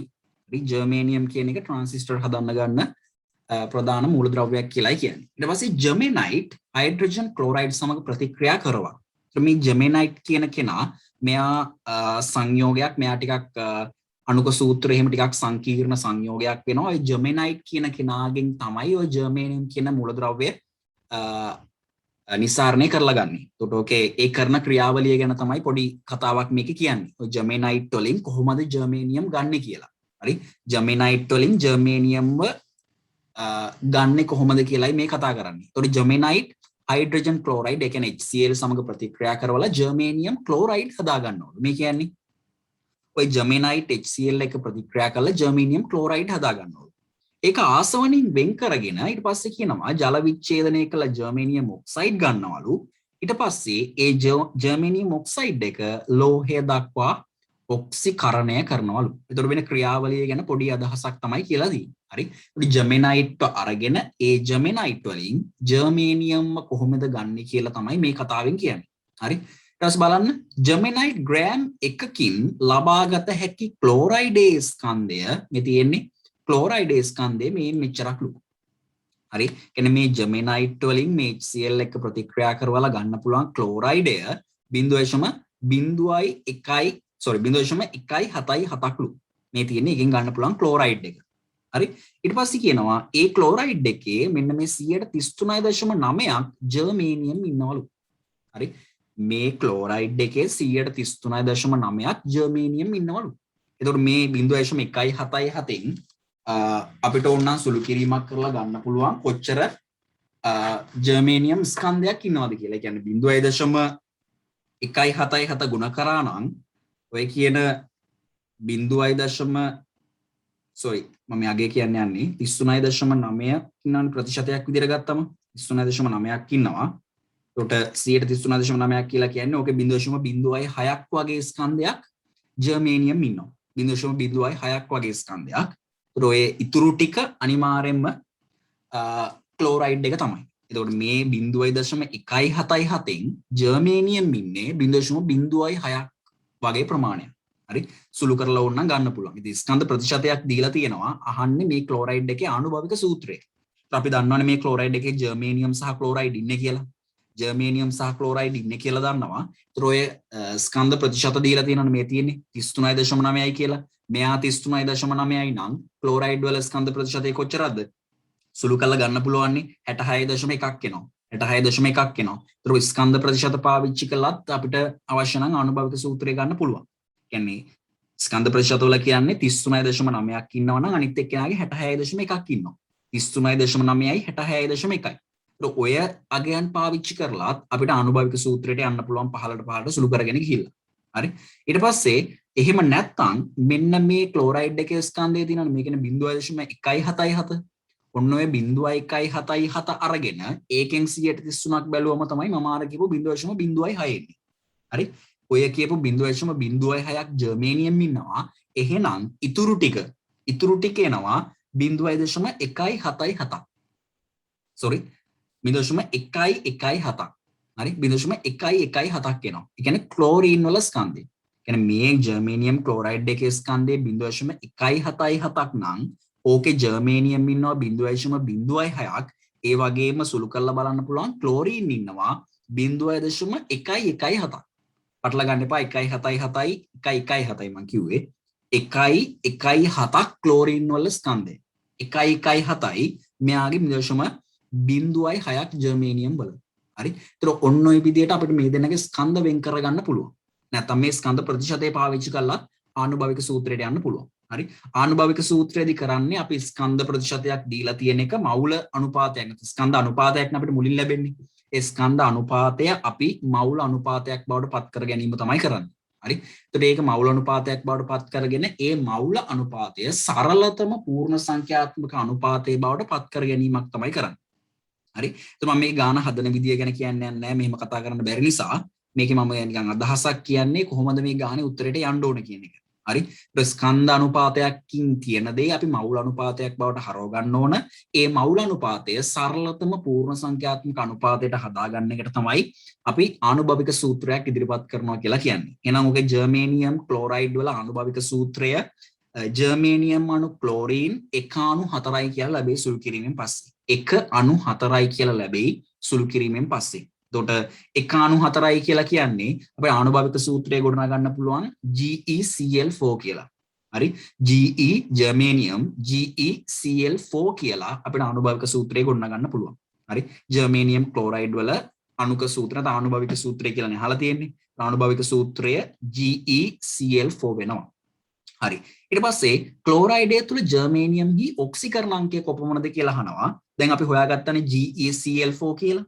ඒතර GeCl4 කියලා කියද්දී අපි අනිවාර්යයෙන්ම දන්නවා ක්ලෝරින් වල ඍණ එකක් තමයි පවතින්නේ. එහෙනම් ඍණ එකේව 4ක් ඉන්න නිසා ජර්මේනියම් ධන 4ක් විය යුතුයි. ඒතර ක්ලෝරයිඩය තුලදී ජර්මේනියම්හි ඔක්සිකරණ අංකය ධන 4ක් වෙනවා. ඒක ලේසියෙන්ම ගන්න පුළුවන්. හැබැයි මේ සුළු කිරීම කරලා මෙයාගේ ආනුභාවික සූත්‍රයේ අපෝහණය වැරදුනොත් එහෙම මේ ක්ලෝරයිඩ් එකේ ඔක්සිකරණ අංකය වර්ධිනවා. ඒතර මේක නිවැරදි වුණොත් තමයි දෙවනි ප්‍රශ්නේ නිවැරදි වෙන්නේ. හරි. ඊට පස්සේ අහනවා ජර්මනයිට් තුල ජර්මේනියම්හි ස්කන්ධ ප්‍රතිශතය කොපමණද කියලා.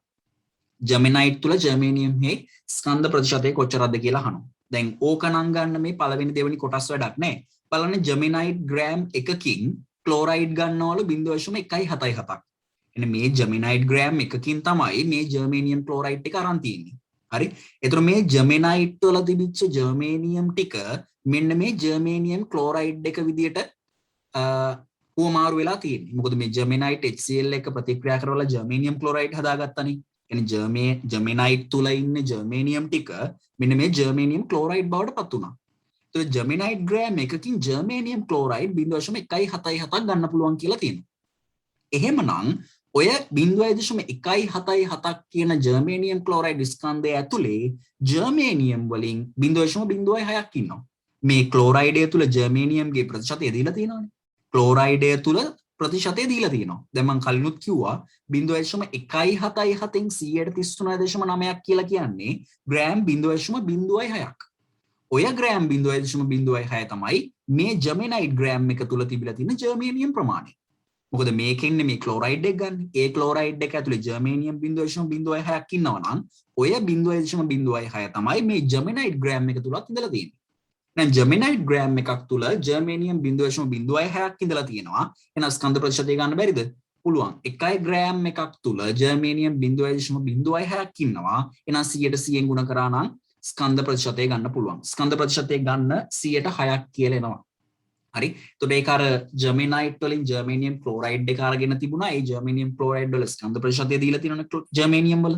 ඒක හරහා මට කොච්චර ප්‍රතිශතයක් ජර්මනයිට් තුල ජර්මේනියම් අන්තර්ගතයිද කියලා කියන්න පුළුවන්. හරිනේ.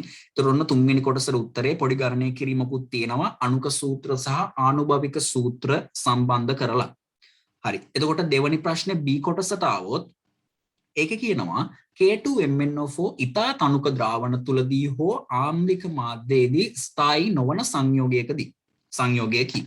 ඔව් ඒක හරි. කියන්නේ මේ K2MnO4 නැත්නම් ඔය ඉන්නේ පොටෑසියම් මැංගනේට්. මේ පොටෑසියම් මැංගනේට් කියන කෙනා මේ ඉතා තනුක ද්‍රාවණ තුලදී හෝ ආම්ලික මාධ්‍යයේදී ස්ථායී නොවන. ඕක D ගොනුවේදී තියරියක් විදිහටත් උගන්වන දෙයක්. පර්මැංගනේට් වගේ නෙමෙයි මැංගනේට්. හරි. අපි කතා කරන KMnO4 නම් ආම්ලික මාධ්‍යයේදී හෝ තනුක ද්‍රාවණවලදී ස්ථායී. නමුත් මෙතන ඉන්නේ KMnO4 නෙමෙයි. මේ ඉන්නේ K2MnO4. K2MnO4 කියන කෙනා තනුක ද්‍රාවණ වගේම ආම්ලික ද්‍රාවණවලදී ස්ථායී නොවන කෙනෙක්. ඒ කියන්නේ වෙනත් ප්‍රභේද බවට පරිවර්තනය වෙන්න උත්සාහ කරන කෙනෙක්.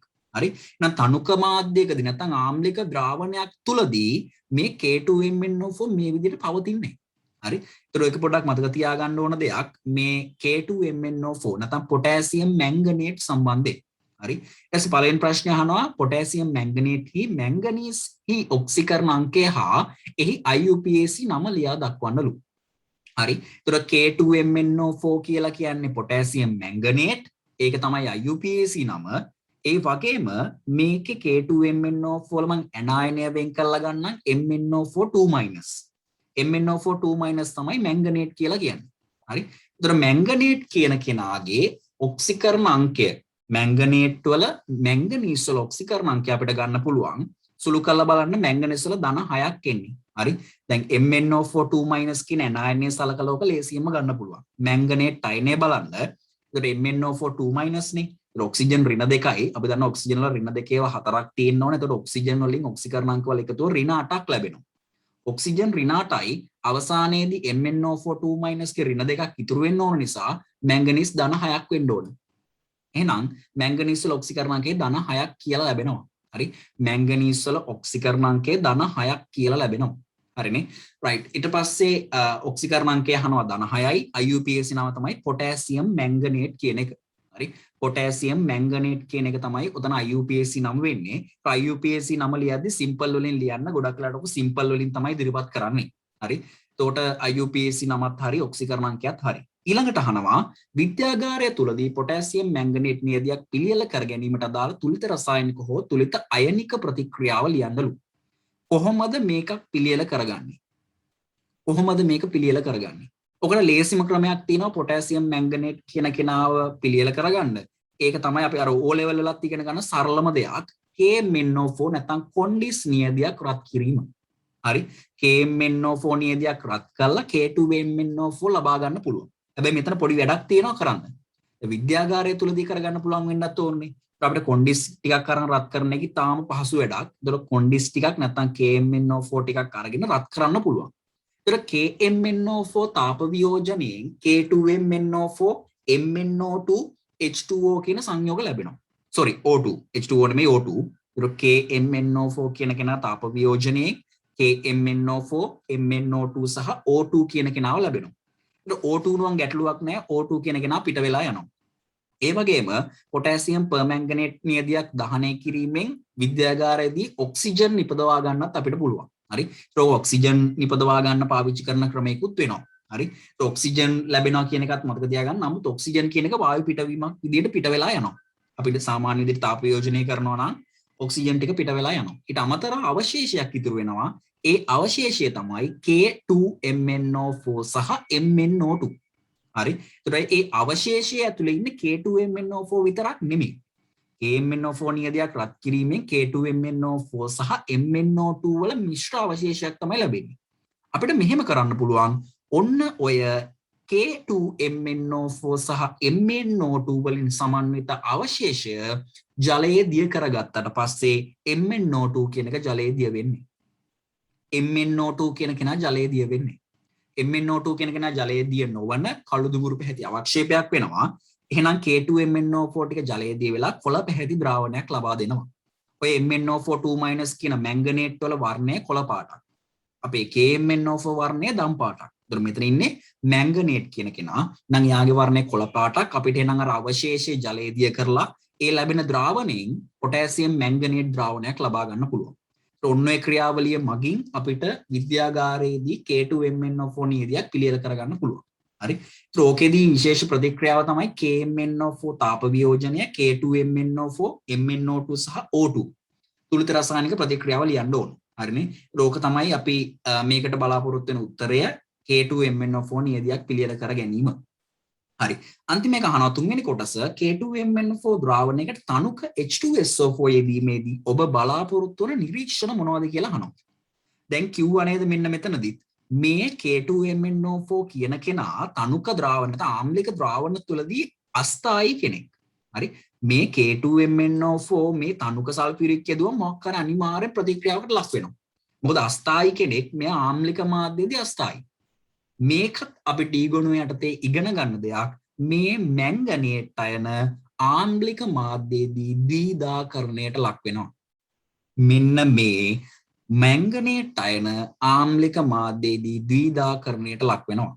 එහෙනම් කොහොමද අපි ඒකේ නිරීක්ෂණය ලියන්නේ කියලා කියන්නේ? ඇත්තටම ද්විධාකරණයෙන් ලැබෙන ප්‍රතිඵලත් මම කියන්නම්. දැන් ආම්ලික මාධ්‍යයේදී මැංගනේට් අයන ද්විධාකරණය වෙනවා.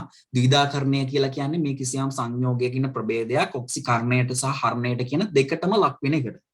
නම් මේ MnO4 2- කියන කෙනා හරණය වෙනවා MnO2 බවට. කියන ධන 6ක ඔක්සිකරණාංකය ධන 4ක් බවට හරණය වීමක් වෙනවා.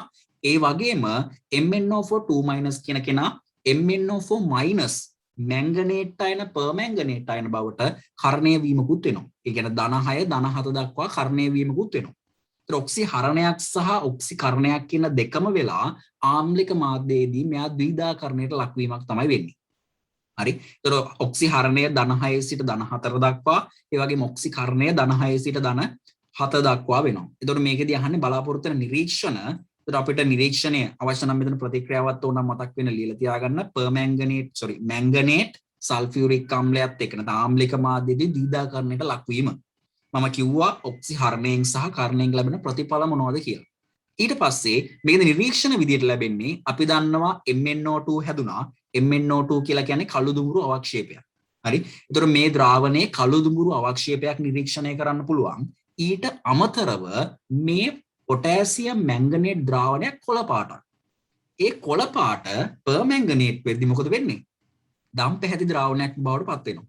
එහෙනම් මේකෙදි කොළ පැහැති ද්‍රාවණය දම් පැහැති ද්‍රාවණයක් බවට පත් වෙනවා වගේම කළු දුමුරු අවක්ෂේපයක් නිරීක්ෂණය කරන්නත් පුළුවන්. ඒතකොට නිරීක්ෂණ අවස්ථා දෙකක් තියෙනවා. ඔය දෙකම ලියවෙන්න ඕන. මොකද මේකේ ද්විධාකරණයෙන් ලැබෙන ප්‍රතිඵල නිසා තමයි මේ නිරීක්ෂණ ලැබෙන්නේ. එහෙනම් මැංගනස් ඩයොක්සයිඩ් MnO2 නිසා කළු දුමුරු අවක්ෂේපයක් දැක ගන්න ලැබෙනවා.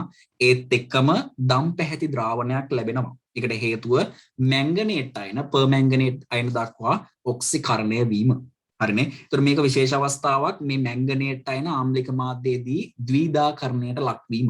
හරි. ඒතර මෙතනදී පොඩ්ඩක් ඕනම් තව ලකුණක් දාලා පැත්තකින් ලියලා තියාගත්තත් කමක් නැහැ. ආම්ලික මාධ්‍යයේදී මැංගනේට් අයන ද්විධාකරණයට ලක් වෙනවා. ඒතර ද්විධාකරණයේ ප්‍රතිඵල මම කියලා තියෙනවා. හරිනේ. රයිට්. ඊළඟට ඉන්න අන්තිම කොටස C කොටස. හරි. C කොටසේ කියනවා සංයෝග සෙට් එකක් දීලා තියෙනවා. ඒකේ සංයෝග හඳුනා ගැනීම සඳහා සිදුවන පරීක්ෂණ කීපයක් සහ නිරීක්ෂණ දීලා තියෙනවා. හරි. එතකොට හඳුනා ගැනීම සඳහා සිදු කළ පරීක්ෂණ හා නිරීක්ෂණ කිහිපයක් තමයි අපිට දීලා තියෙන්නේ. අපි බලමු මොනවද කියන්නේ අපිට ඒ නිරීක්ෂණ වලින් කොහොමද මේවා හඳුනාගන්නේ කියලා. හරි. ඒතර මේ ඉනෝගනික් ප්‍රශ්න වලදී අපිට ලොකු වෙලාවක් ගත කරන්නත් බෑ. හැබැයි මේ වගේ ලොකු ප්‍රමාණයක් පේපර් එකට එකතු වෙනවා. ඒ ඉනෝගනික් කෙමිස්ට්‍රි වල ලකුණු 1000ක දෙවෙනි පේපර් එක ගත්තත් ලකුණු 300 350ක් විතර අනිවාර්යයෙන්ම ඉනෝගනික් කෙමිස්ට්‍රි වලට අයිති. ඒ කියන්නේ කෙලින්ම ඉනෝගනික් කෙමිස්ට්‍රි ලකුණු 300ක් වගේ නම් අනිවාර්යෙන්ම තියෙනවා. අපරාධෙ මිස් වුණොත් එහෙම ඒක නිසා පොඩ්ඩක් ඒ ඉනෝගනික් කෙමිස්ට්‍රි වල හොඳට පාඩම් කරලා තියාගන්න ඕන කොටසක්. ඒතර පාඩම් කරලා තියාගන්නවා කියලා නිකන් කෑලි කෑලි කේක තැන් වලින් පාඩම් කරගත්තා කියලාත් මේකට උත්තර ලියන්න බෑ. කියන්නේ පොඩ්ඩක් සාරාංශගත කරලා වෙන් කරලා පාඩම් කරගන්න ඕන එකම ලක්ෂණ තියෙන දේවල් සම්බන්ධයෙන් එහෙම. නැත්නම් ඔය ඒක නිසා තමයි පැටලෙන්නේ. හරි. බලන්න දීලා තියෙන සංයෝග සින්ක් සල්ෆයිඩ් ඊළඟට දීලා තියෙන ඇන්ටිමනි ක්ලෝරයිඩ් එකක් SbCl3 ඊළඟට දීලා තියෙනවා ලිතියම් කාබනේට් එකක් ඊළඟට කැල්සියම් සල්ෆයිඩ් දීලා තියෙනවා ඇමෝනියම් ඔක්සලේට් ඉන්නවා. හරි. බලමු කියන දේවල් ටික අපිට දැන් මේ ABCDE කියන පස් දෙනා මේ සංයෝග පහෙන් කවුරු හරි තමයි. කියන්නේ A කියන්නේ මේ පස් දෙනාගෙන් එක්කෙනෙක්. B කියන්නේ මේ පස් දෙනාගෙන් එක්කෙනෙක්. ඒ වගේ ගිහිල්ලා මේ E කියන්නේත් මේ පස් දෙනාගෙන් එක්කෙනෙක්ම තමයි. අනිවාර්යෙන් මේ සංයෝග පහ මේ ABCDE වලට අයිති. අපි හොයාගන්න ඕන කවුද මේ කට්ටිය කියලා. හරි. බලන්න කියන දේ මේ කට්ටියගේ ජල ද්‍රාවිතාවය චෙක් කරලා තියෙනවා. ඒතර මේ පළවෙනි තීරුව බැලුවොත් යන්තමින් දියවේ අවර්ණ ද්‍රාවණයක් ලබා දෙමින් දියවේ. හරි. ඊළඟට කියනවා සුදු පැහැති අවක්ෂේපයක් ආවිලතාවයක් ඒ වගේම සුදු පැහැති අවක්ෂේපයක් ඇති වේලු. හරි. ඒතර බැලූ බැල්මට A සහ B ගෙන් අපිට මුකුත් අවක්ෂේප දැක් ගන්න නැතුව අමින් මේ A ගෙනම් යන්තමින් දිය වෙන කතාවක් කියනවා. නමුත් මේ වගේ නම් පැහැදිලිව අවක්ෂේප කතාවක් කියනවා. ආවිලතාවයක් කියලාත් කියනවා මෙතනදී. දැන් මේ B වල නම් ආයි මුකුත්ම නැහැ. සම්පූර්ණයෙන් දිය වෙනවා කියලා තියෙනවා. හරි. අවර්ණ ද්‍රාවණයක් ලබා දෙමින් දිය වේවි. ඒතකොට බලන්න මෙතන ඉන්න කට්ටියගෙන් ඔය විදියට එකපාර ජලය දිය වෙන කට්ටිය කවුද ඉන්නේ කියලා. සින්ක් සල්ෆයිඩ් දිය වෙන්නේ නැහැ. මෙන්න මේ ඇන්ටිමනි ක්ලෝරයිඩ් දිය වෙන්නේත් නැහැ. ලිතියම් කාබනේට් නම් දිය වෙනවා. ඒක දිය වෙනවා යම් කිසි ප්‍රමාණයකට. ඊට මේ කැල්සියම් සල්ෆයිඩ් කියලා කෙනත් අවක්ෂේපයක් විදිහට දැක ගන්න පුළුවන් කෙනෙක්. ඊළඟට මෙතනත් මේ ඇමෝනියම් ඔක්සලේට් ඉන්නවා. මෙන්න මේ ඇමෝනියම් ඔක්සලේට් ඇමෝනියම් ලවණ ජල ද්‍රාව්‍යයි. හරි. ඇමෝනියම් ලවණ කවදාවත් අපිට අවක්ෂේපයක් විදිහට හම්බෙන්නේ නැත. ඇමෝනියම් ලවණ අපිට කවදාවත් අවක්ෂේප විදිහට හම්බෙන්නේ නැහැ. එන ඇමෝනියම් ලවණ ජල ද්‍රාව්‍යයි. එහෙනම් මෙතන මේ හරියටම දිය වෙනවා කියලා තියෙන එක්කෙනෙක්ගේ විතරයි. අනිත් හැමෝගෙම නිකන් පොඩි පොඩි දෙයක් හරි වෙලා. එහෙනම් අවර්ණ ද්‍රාවණයක් ලබා දෙමින් දිය වේ. එහෙනම් අනිවාර්යෙන්ම මේ B කියලා කියන්නේ ඇමෝනියම් ක්ලෝරයිඩ් වෙනවා. ඒකට හේතුව තමයි ඇමෝනියම් ක්ලෝරයිඩ් කියන්නේ ඇමෝනියම් ඔක්සලේට් කියලා කියන්නේ සංයෝගය ජල ද්‍රාව්‍ය. ඇමෝනියම් ලවණ ජල ද්‍රාව්‍ය නිසා. හරි. නම් B කියන කෙනා ඇමෝනියම් ඔක්සලේට් කියන එක පැහැදිලි. ඊට පස්සේ බලන්න මේ HCl එකතු කරාම මොකද වෙන්නේ කියලා. වායු පිට මේ කිරකින්මකින් තොරව දිය වේ. ඔව් වායු පිට කරන්න හේතුකුත් නැහැ. තනුක HCl එක වායු පිට කරන්න පුළුවන් කෙනෙක් මේ ඇමෝනියම් ඔක්සලේට් තුල නැහැ. මේ ඔක්සලේට් අයන ඉන්නවනේ. ඔක්සලේට් අයන වලටත් බෑ තනුක HCl සමග වායු පිට කිරීමක් කරන්න. ඔක්සලේට් වලට පුළුවන් සාන්ද්‍ර HCl දැම්මනම් වායු පිටවීමක් කරන්න. නමුත් මෙතනදී සාන්ද්‍ර HCl නෙමෙයි දාලා තියෙන්නේ. ඒ නිසා වායු පිට කිරීමක් අපේක්ෂා කරන්නත් බෑ. හරි. එහෙනම් ඔය කියන කරුණු දෙකටම ඇමෝනියම් ඔක්සලේට් යටත් වෙනවා. එහෙනම් මේ B කියලා කියන්නේ ඇමෝනියම් ඔක්සලේට්ම තමයි. හරි. එතකොට ඒකතාව ඉවරයි. එහෙනම් තවත් සංයෝග හතරක් ඉන්නවා. ඒ සංයෝග හතර මෙන්න මේ A C D E කියන කට්ටියගෙන් කවුද කියලා චෙක් කරගන්නයි තියෙන්නේ. හරි. ඊළඟට කියන යන්තමින් දියවේ මේ A කියන කෙනා බලන්න යන්තමින් දියවේ අවර්ණ වායුවක් හා ද්‍රාවණයක් ලබා දෙමින් දියවේ. හරි. ඒතකොට වායුවක් දීලා තියෙනවා අවර්ණ වායුවක් හා ද්‍රාවණයක් ලබා දෙමින් දියවේ. හරි. ඒතකොට මේ HCl දැම්මම වායු පිටවීමක් වෙන කට්ටිය කවුද බලන් ඉන්නේ? HCl දැම්මහම මෙන්න මේ සල්ෆයිඩ් වලින් වායු පිටවීමක් වෙනවා. හරි. සල්ෆයිඩ් වලින් වායු පිටවීමක් වෙනවා H2S පිට වෙන්නේ. SbCl3 මෙයාගෙන් වායු පිටවීමක් නැහැ. කාබනේට් වලින් වායු පිටවීමක් වෙනවා. ඊළඟට කැල්සියම් සල්ෆේට් සල්ෆයිඩ් වලින් වායු පිටවීමක් වෙනවා. මේ HCl එකතු කිරීම නිසා වායු පිටවීමක් වෙනවා මේ සිංක් සල්ෆයිඩ් වල, ලිතියම් කාබනේට් වල, කැල්සියම් සල්ෆයිඩ් වල. එහෙනම් මේ HCl එකතු කිරීමෙන් මෙන්න මේ SbCl3 වලින් වායු පිටවීමක් අපේක්ෂා කරන්න බෑ. එහෙනම් බලන්න පොඩ්ඩක් මේ ටික කියවලා මෙයාගේ අවර්ණ වායුවක් දෙනවා කියලා කියනවා. හරි. ඊළඟ මෙතන ආම්ලික ඩයික්‍රෝමේට් කොළ පැහැ ගන්නන වායුවක් පිට වෙලා. හරි. අවර්ණ ද්‍රාවණයක් ලබා දෙමින් දියවේ. ඊට පස්සේ මෙතන කියන ආම්ලික පර්මැංගනේට් ද්‍රාවණයක් කිරි පැහැ ගන්නන අවර්ණ වායුවක් පිට වෙලාලු. නම් මේ A ගෙන් වායු පිටවීමක් වෙලා. C ගෙන් වායු පිටවීමක් වෙලා. E ගෙන් වායු පිටවීමක් වෙලා. එහෙනම් මේ සිංක් සල්ෆයිඩ් ගෙන් වායු පිට වෙනවා, ලිතියම් කාබනේට් ගෙන් වායු පිට වෙනවා, කැල්සියම් සල්ෆයිඩ් වලින් වායු පිට වෙනවා. එහෙනම් වායු පිටවීමක් වෙන්නේ නැහැ කියලා කිව්වේ මේ මෙයාගේ. මොකද ඔතන ඉන්න කවුරුවත් තනුක HCl එක වායු පිටවීමක් කරන්නේ නැහැ. හරි. මොකද ක්ලෝරයිඩ් අයන ඉන්නේ ඇනායනයක් විදිහට ක්ලෝරයිඩ් අයන කොහොමත් මෙතනදී වායු පිටවීමක් කරන්නේ නැහැ තනුක HCl එක. ඒක කොහොමත් වෙන්නේ නැති වැඩක්. ඒක නිසා මෙතනදී කිසිම කේස් එකක් නැහැ. මෙන්න මේ D කියලා කියන්නේ SbCl3ම තමයි. ආවිලතාවයක් ලබා දෙනවා කියලාත් කියනවා. ඒකට හේතුවක් මම කියන්නම්. මේ වායු පිටවීම කේස් එකෙන් ලේසියෙන් අඳුර ගන්න පුළුවන් මෙන්න මේ SbCl3 ව. හරි. SbCl3 ආවිලතාවක් ලබා දෙනවා කියලා කියන්නේ ක්ලෝරයිඩ් ජල විච්ඡේදනය. දැන් මේ SbCl3 කියන කෙනාගේ ජල ද්‍රව්‍යතාව පරීක්ෂා කරද්දී ආවිලතාවයක් ලබා දෙන්න හේතුව තමයි මෙන්න මේ SbCl3 ජල විච්ඡේදනය වෙලා SbOCl කියන සුදු පැහැති අවක්ෂේපය ඇති කරනවා. හරි. SbCl3 කියන කෙනා සුදු පැහැති අවක්ෂේපයක් ලබා දෙමින් තමයි ජල විච්ඡේදනය වෙන්නේ. දැන් මේ ආවිලතාවක් ලබා දෙනවා කියලා කියන්නේ ඒ කියන්නේ සම්පූර්ණ අවක්ෂේපයම නෙමෙයි. එන්නේ මේ SbCl3 ජලයත් එක්ක ප්‍රතික්‍රියා වීම සමතුලිතයක්. ඒතර මේක සම්පූර්ණ SbCl3 ඔක්කොම ටික ජලයත් එක්ක ප්‍රතික්‍රියා වෙලා SbOCl කියන සුදු පැහැති අවක්ෂේපය හදන්නේ නැහැ. ආවිලතාවයක් ලබා දෙනවා කියලා එතන කියන්නේත් ඒකයි. හරි. ඒතර ක්ලෝරයිඩ් ජල විච්ඡේදනය සම්බන්ධයෙන් තමයි මේ ප්‍රශ්නය අහලා තියෙන්නේ. මේක ක්ලෝරයිඩ් ජල විච්ඡේදනය කියන එක ඉතාම වැදගත් දෙයක්. එකකට හරි අමතකයි නම් පොඩ්ඩක් වෙනම් පාඩම් කරලා තියාගන්න ක්ලෝරයිඩ් ජල විච්ඡේදනය. හරි. අපි 13 වෙනි කාණ්ඩය 14 15 16 ඔහොම පිළිවෙලට ඒ කාණ්ඩවල ක්ලෝරයිඩ් වල ජල විච්ඡේදන වල ස්වභාවය කතා කරනවා සිලබස් එකේ. ඒතර ඒව ප්‍රශ්නවලදී එන්නේ මේ විදියට. දැන් මෙතනදී අපේ මේ D කියන එකේ නිරීක්ෂණ දෙකටම මෙන්න මේ SbCl3 කියන කෙනාව ගන්න පුළුවන්. මොකද මෙයා වායු පිටවීමක් කරන්නෙත් නැහැ. ඒ වගේම SbCl3 කියන ක්ලෝරයිඩේ ජල විච්ඡේදනය වෙලා ආවිලතාවක් ලබා දෙනවා කියන එකත් හරි. ඒකට හේතුව SbOCl කියන කෙනා. හරිනේ. එතකොට සංයෝග දෙකක් හරි B සම්පූර්ණයෙන්ම තහවුරුයි. ඒ වගේම D කියන කෙනා සම්පූර්ණයෙන්ම තහවුරුයි. ඊට පස්සේ මෙන්න මේ තුන් දෙනාම මං කිව්වා HCl එක ප්‍රතික්‍රියා වෙනවා කියලා. ඒත් එක්කම බලන්නකෝ මේ යන්තමින් දියවේ මේ ජල ද්‍රාව්‍යතාව මේ තුන් දෙනාගේ ජල ද්‍රාව්‍යතාව සම්බන්ධ කරාම සුදු පැහැති අවක්ෂේපයක් සුදු පැහැති අවක්ෂේපයක්. නම් මේ ඔක්කොම නිරීක්ෂණ ටිකක් එක හා සමානයි. මෙතනත් කියනවා යන්තමින් දියවේලු. හරි? යන්තමින් දියවේ කියලා කියනවා. කියන්නේ මෙන්න මෙතන ඉන්න කට්ටියගේ කොමින අවක්ෂේප ස්වභාවයක් ඇති වෙලා තියෙනවා. එහෙනම් මෙන්න මේ HCl එක්ක පරීක්ෂා ටික පොඩ්ඩක් චෙක් කරලා බලන්න. මං කිව්වා මේ සිංක් සල්ෆයිඩ් HCl එක H2S පිට කරන්නේ. කාබනේට් එක CO2 පිට කරන්නේ. මේ සල්ෆයිඩ් එක SO2 පිට කරන්නේ. හරි? ඒතර වායු H2S CO2 SO2 කියන වායු ටික තමයි පිට කරන්නේ. එහෙනම් මේ වායුත් එක්ක පොඩ්ඩක් චෙක් කරලා බලන්න වැඩේ කොහොමද කියලා. වායු ටිකත් එක්ක සංසන්දනය කරලා බලන්නයි තියෙන්නේ. අවර්ණ වායුවක් හා ද්‍රාවණයක් ලබා දෙමින් දියවේ. ඔව් ඒක නම් හරි. මේ කියන කට්ටිය එකක්වත් වර්ණවත් වායුන් නම් නෙමෙයි. එහෙනම් අපිට එකපාර කියන්න බෑ මේක H2S ද CO2 ද SO2 ද කියලා.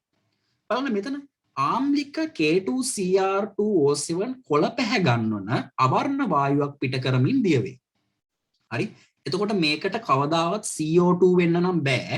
දැන් මේ කියන ඩයික්‍රෝමේට් එක කොළ පැහැවෙන්නේ මේ ඩයික්‍රෝමේට් Cr2O7 කියන කෙනා Cr3+ බවට හරණය වීම නිසා. හරි? ඩයික්‍රෝමේට් එක Cr3+ බවට හරණය වීම නිසා තමයි ඔය කොළ පැහැ ද්‍රාවණයක් ලැබෙන්නේ. ඇත්තටම උතන වෙන්නේ තැඹිලි පැහැති ද්‍රාවණයක් කොළ පැහැයට හැරීම. එතකොට එයා හරණය වෙද්දී මේ කිසියම් වායුවකට පුළුවන් වෙන්න ඕන කරණය වෙන්න. එතකොට මේ CO2ට බෑ කරණය වෙන්න තව දුරටත්.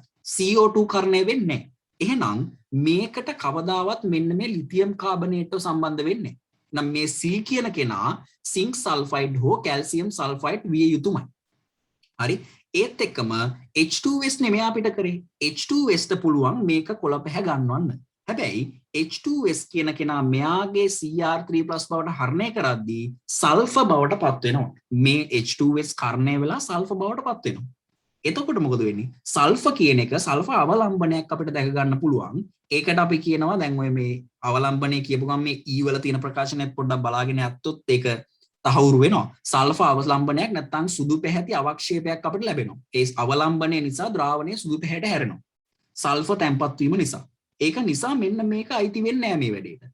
හැබැයි මෙන්න මේකේ කිසිම ගැටලුවක් නැහැ. හරි? SO2ට පුළුවන් මේ ඩයික්‍රෝමේට් එක කොළ පාට කරන්න. ඒත් එක්කම SO2 SO4 බවට කරණය වීමයි වෙන්නේ. එතනදී කිසිම ප්‍රශ්නයක් වෙන්නේ නැහැ. ද්‍රාවණය වෙනත් අවක්ෂේපමය ස්වභාවයක් ඇති වෙන්නේත් නැහැ. හරි? ඒතර මෙන්න මේ කැල්සියම් සල්ෆයිඩ් කියන එක තමයි මෙන්න මේ C කියන තීරුවට අදාළ නිරීක්ෂණ ටික දෙන්නේ. හරි? සුදු පැහැති අවක්ෂේපයක් ඇති වේ. ඒක හරි. මෙයා කොහොමද සුදු පාට අවක්ෂේපයක් ජලයේදී ඒත් එක්කම මෙන්න මේ ආම්ලික ඩයික්‍රෝමේට් කොළ පැහැ ගන්නවන අවර්ණ වායුවක් පිට කරමින් දියවේ. ඔය කියන්නේ SO2 ගැන. හරි? මේක මේ සිංක් සල්ෆයිඩ් නොවෙන්න හේතුව මම කිව්වා. හරි? සිංක් සල්ෆයිඩ් නොවෙන්න හේතුව මම කිව්වා මේකේ කොළ පැහැ ද්‍රාවණයක් ලැබෙනවා. ඒ වගේම අපැහැදිලි ද්‍රාවණයක් තමයි ලැබෙන්නේ. ඒකට හේතුව සල්ෆර් තැම්පත් වීම. අන්තිම එක බලන්න ආම්ලික KMnO4 ද්‍රාවණයක් කිරි පැහැ ගන්නවන අවර්ණ වායුවක් පිට කරමින් දියවේ. ඔය තියෙන එක කතාව තමයි. හරි? ඒතකොට දැන් රෙඩොක්ස් ප්‍රතික්‍රියාවක් වෙන්නේ පර්මැංගනේට් ටික හරණය වෙනවා. මෙතනදී ඩයික්‍රෝමේට් හරණය වුණා වගේ. දැන් ඩයික්‍රෝමේට් හරණය වෙලා කොළ පැහැති ද්‍රාවණයක් න ලබා දෙන්නේ. දැන් පර්මැංගනේට්ගේ දම් පැහැය හරණය වෙන්නේ Mn2+ බවට. එතකොට ලා රෝස පැහැයක් නැත්නම් අවර්ණ ද්‍රාවණයක් කියලා ගන්නත් පුළුවන්. හරි? එතකොට පර්මැංගනේට් Mn2+ බවට හරණය වෙද්දී මේ කියනවා ද්‍රාවණේ කිරි පැහැ ගන්නවා කියලා කියනවා. ඒ කිරි පැහැවෙන්නේ මෙන්න මේ මෙයාගේ H2S මේ පර්මැංගනේට් සමග ප්‍රතික්‍රියා වෙලා ඒක සල්ෆර් ලැබෙන නිසා. හරි? එතනදී සල්ෆර් ලැබෙන නිසා සල්ෆර් අවලම්බනයක් අපිට කලිඩ සල්ෆර් කියලා කියනවා. ඒ සල්ෆර් නිසා තමයි ද්‍රාවණය කිරි පැහැ ගැන්වෙන්නේ. එහෙමනම් මේකට අදාළව අපිට මෙන්න මේ සිංක් සල්ෆයිඩ් නම් කරන්න පුළුවන්. හරි? මේ සුදු පැහැති අවක්ෂේපයක් ලබා දෙයි. ඊළඟට මේ කිරි පැහැ ගන්නන ද්‍රාවණයක් ලබා දෙන වායුව. හරි? එහෙනම් සිංක් සල්ෆයිඩ් තමයි ඒකට. ඊළඟට අපි කැල්සියම් සල්ෆයිඩ් උත් ගත්තා. අන්තිමට ඉතුරු වෙන්නේ මෙන්න මේ ලිතියම් කාබනේට්. ඒකත් හරි. මේ කියන අවර්ණ වායුවක් ආ ද්‍රාවණයක් ලබා දෙමින් දියවේ. අවර්ණ වායුව තමයි CO2. ඔතන CO2 අවර්ණ වායුව යන්තමින් දියවේ කියන එකත් ඔතෙන්ට ගන්න පුළුවන්. ඔගේ ලිතියම් කාබනේට් කිසිම ගැටලුවක් නැහැ. ඔගේ ද්‍රාවණගත වෙනවා. කියන්නේ යම් කිසි ප්‍රමාණයක් දිය වෙන්නේ ලිතියම් කාබනේට් කියන කෙනා. එහෙමනම් උත්තර ටික සම්පූර්ණයි. A B C D E කියන සංයෝග සෙට් එක ඔන්න ඔය විදිහට හොයාගන්න පුළුවන්. එතකොට මම අවසාන වශයෙන් උත්තර ටික කියන්නම් මේකේ. එතකොට A කියන්නේ ලිතියම් කාබනේට්, B කියන්නේ ඇමෝනියම් ඔක්සලේට්, C කියලා කියන්නේ කැල්සියම් සල්ෆේට්, D කියලා කියන්නේ මෙන්න මේ ඇන්ටිමනි ක්ලෝරයිඩ් එක SbCl3, ඊළඟට E කියලා කියන්නේ අපේ සිංක් සල්ෆයිඩ් වෙනවා. අපි හොයාගත්තා සියලුම සංයෝග ගන්න විදිය. හරි. එතකොට මේකේ මුලින්ම අහනවා මේ A සිට E සංයෝග හඳුනා ගන්න. දැන් අපි හඳුනාගත්තා A සිට ඉන්න සංයෝග සෙට් එක. ඊළඟට අන්තිමට අහනවා ඉහත එක් එක් පරීක්ෂණයේදී HCl එකතු කිරීමේදී සිදුවන රසායනික ප්‍රතික්‍රියා සඳහා තුලිත රසායනික සමීකරණ. තුලිත රසායනික සමීකරණ ඉල්ලන්නේ නිසා හොඳට මතක තියාගන්න පේපර් එකක ඕගොල්ලෝ ප්‍රතික්‍රියාවක් ලියනවා නම් අනිවාර්යයෙන්ම ප්‍රතික්‍රියාව තුලිත විය යුතුමයි. ප්‍රතික්‍රියාව අනිවාර්යයෙන්ම තුලිත විය යුතුමයි. ඒක අත්‍යවශ්‍යයි ප්‍රතික්‍රියා තුලිත වීම. නැත්නම් ඔයගොල්ලන්ට ලකුණු ලැබෙන්නේ නැහැ. නිකන් ප්‍රතික්‍රියා ලියලා ප්‍රතිඵල ටික ලියලා තිබ්බට විතරක් විභාගෙදී ලකුණු ලැබෙන්නේ. හරි. ඒ නිසා අනිවාර්යයෙන්ම ප්‍රතික්‍රියාවක් ලියනවා නම් ප්‍රතික්‍රියාව තුලිත රසායනික සමීකරණයේ විදියටම තිබිය යුතුමයි. ප්‍රතික්‍රියාව තුලිත වෙන්න ඕන. හරි. එතකොට මේ ABCDE සංයෝග අපි හොයාගත්තානේ. ඒ එක් එක් සංයෝග HCl සමග ප්‍රතික්‍රියාවක් ලියන්නයි තියෙන්නේ. හරි. එතකොට ප්‍රතික්‍රියා ටික කියන්න යන්නේ නැහැ. අපි සංයෝග ටික හොයාගත්තා. එතකොට ඒ සංයෝග වෙන වෙනම HCl සමග ප්‍රතික්‍රියා ටික ලියලා දාන්නයි තියෙන්නේ. හරි. ඒතර ඔන්න ඔය විදිහට තමයි දෙවැනි ප්‍රශ්නේ සම්පූර්ණ වෙන්නේ. මෙතනදී මේකේ තුලිත සමීකරණ ටික ලියලා ඉවර කරලා දාන්නයි තියෙන්නේ. හරිනේ. ඒතර අපි ස්ට්‍රක්චර්ඩ් එකේ දෙවැනි ප්‍රශ්නේ ඔය කතා කරේ. ඒකේ ඉනෝගනික් ප්‍රශ්නයක් තමයි ගොඩක් වෙලාවට හැමතිස්සෙම එන්නේ. දෙවැනි ප්‍රශ්නේ ඉනෝගනික් ප්‍රශ්නයක් එන්නේ. ඒතර ඉනෝගනික් ප්‍රශ්නට අමතරව මේකේ ආනුභාවික සූත්‍රات සම්බන්ධ කරලා එක කොටසක් අහලා තිබුණා. හරි. ඊට අමතරව පර්මැංගනේට් මැංගනේට් ප්‍රශ්නිකුත් තිබුණා. B කොටස මැංගනේට් සම්බන්ධ ප්‍රශ්නයක් අහලා තිබුණා. ඒතර ඒකේ මම හිතනවා පැහැදිලි වෙන්නේ නැති කියලා පැහැදිලි කිරීම. එතකොට මේ වගේ වැදගත් දේවල් මම පැහැදිලි කරන ගමන් තමයි උත්තර ටික කිව්වේ. ඒවා පොඩ්ඩක් يعني අමතක වෙලා තියෙන කොටස් අනම්මනම් තියෙනවා නම් ඒත් එක්ක මතක් කරගන්න. මොකද විභාගෙට කොයි කොටසෙන් එයිද කියලා අපිට කියන්න බෑ. ඒක නිසා හැම කොටසක්ම කවර් කරගෙන තියාගන්න එක තමයි ඇඟට ගුණ. හරි එහෙනම් ඔය දෙවෙනි ප්‍රශ්නය හා සම්බන්ධ සාකච්ඡාව. මම හතරවෙනි ස්ට්‍රක්චර්ඩ් එසේ ප්‍රශ්නේ ඉන්නේ. ඒකේ මම ඒ කොටස සාකච්ඡා කරන්න බලාපොරොත්තු වෙන්නේ නැහැ. මොකද ඒක මෙහෙම සාකච්ඡා කරලා ඉච්චර ප්‍රයෝජනයක් නැති නිසා. මේකේ තියෙන අර සමාවයවිකත් එක්ක පොඩි හඳුනා ගැනීම ටිකක් ABCDE සංයෝග ටිකක් මෙතන හොයාගන්න තියෙනවා. මේකේදී සංයෝග ටිකක් එන්නේ. ඊට අමතරව මෙන්න මෙතන PQST කියලා 4 දෙනෙක් ඉන්නවා. ඒවා නම් ප්‍රතිකාරක 4ක් තියෙනවා. හරි. ඔය ටික ගන්න ඕන දේවල් කිහිපයක් තමයි මේ උඩ ඡේදෙ තියෙන්නේ. ඒක පාවිච්චි කරලා මෙන්න මේ සංයෝග ටික හොයාගන්නයි තියෙන්නේ. එතන මම පැහැදිලි කළ හැකි කොටස් ටිකක් තමයි මේ B වල ඉඳන් යන්නේ ඉස්සරහට. එතකොට ඒ ටික මම පැහැදිලි කරගෙන යන්න තමයි හදන්නේ. B වල කියනවා කුරුඳු තෙල් වල ඇති යූජිනෝල් වල ව්‍යුහය පහත පරිදි වේ. හරි. ඒතර මේකේ ව්‍යුහයක් දීලා තියෙනවා. ඕකේ ව්‍යුහය ගත්තොත් එහෙනම් මෙතන මේ හයිඩ්‍රජන් එක නම් අයින් වෙන්න ඕන. මෙන්න මේක අයින් වෙලා යන්න ඕන. මොකද ඕක තිබුණොත් එහෙම කාබන් බන්ධන 5ක් හදලා. ඒ වුණ මිස්ටේක් එකක්. ඒතර ඔන්නෝම සංයෝගයක් දීලා තියෙනවා. ඒ සංයෝගයේ ඇසුරෙන් ප්‍රශ්න කිහිපයක් අහලා තියෙනවා. හරි. ඒ සංයෝගයේ ඇසුරෙන් ප්‍රශ්න කිහිපයක් අහලා තියෙනවා. බලමු දැන් මොනවද අහලා තියෙන්නේ කියලා. මෙහි අඩංගු ෆීනෝලික OH. ෆීනෝලික OH කියලා කියන්නේ මෙයා. හරි. ෆීනෝලික OH කාණ්ඩයක් කියලා කියන්නේ බෙන්සීන් වලට කෙලින්ම බැඳුණු OH කාණ්ඩයක්. දැන් බෙන්සීන් වලට මෙහෙම කෙලින්ම නොබැඳී වෙනත් තැනක තිබ්බොත් අපි ඒකට කියන්නේ ෆීනෝලික කාණ්ඩ කියලා. හරි. ෆීනෝලික කාණ්ඩයක් වෙන්න නම් අනිවාර්යයෙන්ම බෙන්සීන් වලට ඍජුවම සම්බන්ධ වෙච්ච OH කාණ්ඩයක් විය යුතුමයි. ඊට අමතරව මෙන්න මේ ද්විත්ව බන්ධනයක්. ද්විත්ව බන්ධනයකුත් තියෙනවා අපිට. මේ ඉන්නේ ද්විත්ව බන්ධනයක්. ඒතර මෙන්න මේ ද්විත්ව බන්ධනය සහ OH කාණ්ඩය හඳුනා ගැනීම සඳහා පරීක්ෂණය බැගින් දෙන්න කියලා තියෙනවා. හරි. පරීක්ෂණය අහනවා නිරීක්ෂණය අහනවා. දැන් බලමු කොහොමද මේවා හඳුනාගන්නේ කියලා. ෆීනෝලික කාණ්ඩයක් හඳුනා ගන්න පුළුවන් ක්‍රම මොනවද? දැන් මේකේ උත්තර වලට සමහර තැන් වල ලියලා තිබුණා සෝඩියම් වගේ කෙනෙක් එක්ක සෝඩියම් හයිඩ්‍රොක්සයිඩ් වගේ ඒ කට්ටියත් එක්ක වායු පිට කිරීමක් සිද්ධ වීම කියලා. දැන් ප්‍රශ්නේ තියෙන්නේ මේ ෆීනෝලික OH කාණ්ඩය විතරක් නෙමෙයි ඒ නිරීක්ෂණය දෙන්නේ. දැන් මෙතන ෆීනෝලික OH කාණ්ඩයක් නැතුව කාබොක්සිල් කාණ්ඩයක් හිටියා කියලා හිතමුකෝ. COOH වගේ. එතකොට එයත් ඒ නිරීක්ෂණයම දෙනවා. හරි. ඒතර එතන පොඩි අවුලක් තියෙන ඒක නිසා. දැන් සෝඩියම් වගේ ලෝහයක් දාලා වායු පිටවීමක් අපේක්ෂා කරන්න පුළුවන්. හැබැයි මෙතන OH කාණ්ඩයක්මයි කියලා කියන්න බෑ ඒ නිරීක්ෂණය මත. ඒකයි ඒක පොඩ්ඩක් අවුල් සහගත උත්තරයක් වෙන්නේ. ඒ නිසා මෙතෙන්ද ඒ වගේ නිරීක්ෂණයක් නැතුව ෆීනෝල් කාණ්ඩයක් කියලා තහවුරුම කරගන්න පුළුවන් ක්‍රමයක් වෙන්නයි ඕන. ඒක ප්‍රශ්නයක් නෑ, ඒක නිවැරදි. නමුත් අපි මේ OH කාණ්ඩයක් කියලා දැනගෙන ඒක කරා නම් තමයි ඒක නිවැරදි වෙන්නේ. හරි. දැන් මොකද OH කාණ්ඩයටත් දැන් සෝඩියම් වගේ කෙනෙක් දැම්මොත් වායු පිටවීමක් සිද්ධ වෙනවා. ඒක හරි. හරි. ඒ වුණාට ඒකේ ඒ නිරීක්ෂණ ලබා දෙන ෆීනෝල් කාණ්ඩයක් විතරක්ම නෙමෙයි. ඒකයි එතන තියෙන ගැටලුව. හරි. ඊළඟට මේකට උත්තර තියෙනවා දැන් බ්‍රෝමීන් දියර සමග ඒකත් හරි. ෆීනෝල් නම් බ්‍රෝමීන් දියර සමග සුදු පැහැති අවක්ෂේපයක් ලබා දෙනවා. ඒකට හේතුව බ්‍රෝමීන් පරමාණු තුනක් සම්බන්ධ වෙච්ච සුදු පාට අවක්ෂේපයක් ඒ සංයෝගයේ මේ දැන් ෆීනෝල් විතරක් මෙතන තිබුණා නම් මෙන්න මෙතනින් ඕතොපැරාස්ථාන වලින් බ්‍රෝමීන් පරමාණු තුනක් සම්බන්ධ වෙලා සුදු පැහැති අවක්ෂේපයක් ලබා දෙනවා. දැන් මෙතන බ්‍රෝමීන් දියර සමග සුදු පැහැති අවක්ෂේපයක් ලබා දීම පිළිගන්නත් අමාරුයි. හේතුව මේ ඕතොස්ථානයක සහ පැරාස්ථානයකට මේ වෙනකොටත් කාණ්ඩ දෙකක් සම්බන්ධ වෙලා ඉන්නේ මේ ෆීනෝල් කාණ්ඩයට. ඒතකොට මෙන්න මෙතන එක ඕතොස්ථානයක් විතරයි ඉදහසේ තියෙන්නේ. ඒතකොට දැන් බ්‍රෝමීන් දියර දැම්මොත් බ්‍රෝමීන් වලට එකතු වෙන්න පුළුවන් මේ පොයින්ට් එකකින් විතරයි. එහෙම වුණොත් අපිට සුදු පාට අවක්ෂේපය ලැබෙයිද කියන එක තහවුරු කරන්න අමාරුයි. මොකද මෙතනින් සහ මෙතනින් තුන් තැනින්ම බ්‍රෝමීන් පරමාණු බැඳුනායින් පස්සේ තමයි සුදු පැහැති අවක්ෂේපයක් අපිට නිරීක්ෂණය කරන්න පුළුවන්. දැන් මෙතන ප්‍රශ්නේ තියෙන්නේ ඕතොස්ථානයකින් සහ පැරාස්ථානයකින් බ්‍රෝමීන් වලට බැඳෙන්න පුළුවන් අවස්ථාව අවහිර වෙලයි තියෙන්නේ. ඒ නිසා දැන් බ්‍රෝමීන් දියර එකතු කිරීම නිසා සුදු පැහැති අවක්ෂේපයක් ලැබීම කියන එකත් පිළිගන්න අමාරුයි මෙතනදී. ඒකට හේතුව තමයි මම ඔය කිව්වේ. දැන් ෆීනෝල් කාණ්ඩයක් කොහොමද අඳුරගන්නේ? ඔය ෆීනෝල් කාණ්ඩය අඳුරගන්න තියෙන ප්‍රධාන පරීක්ෂාවක් අපි ඉගෙන ගන්නවා. දැන් ඔය ෆීනෝල් කාණ්ඩයක් අඳුරගන්න පාවිච්චි කරන ප්‍රධානම පරීක්ෂණය. ඒක තමයි උදාසීන ෆෙරික් ක්ලෝරයිඩ් සමග පරීක්ෂාව. උදාසීන ෆෙරික් ක්ලෝරයිඩ් සමග පරීක්ෂාව.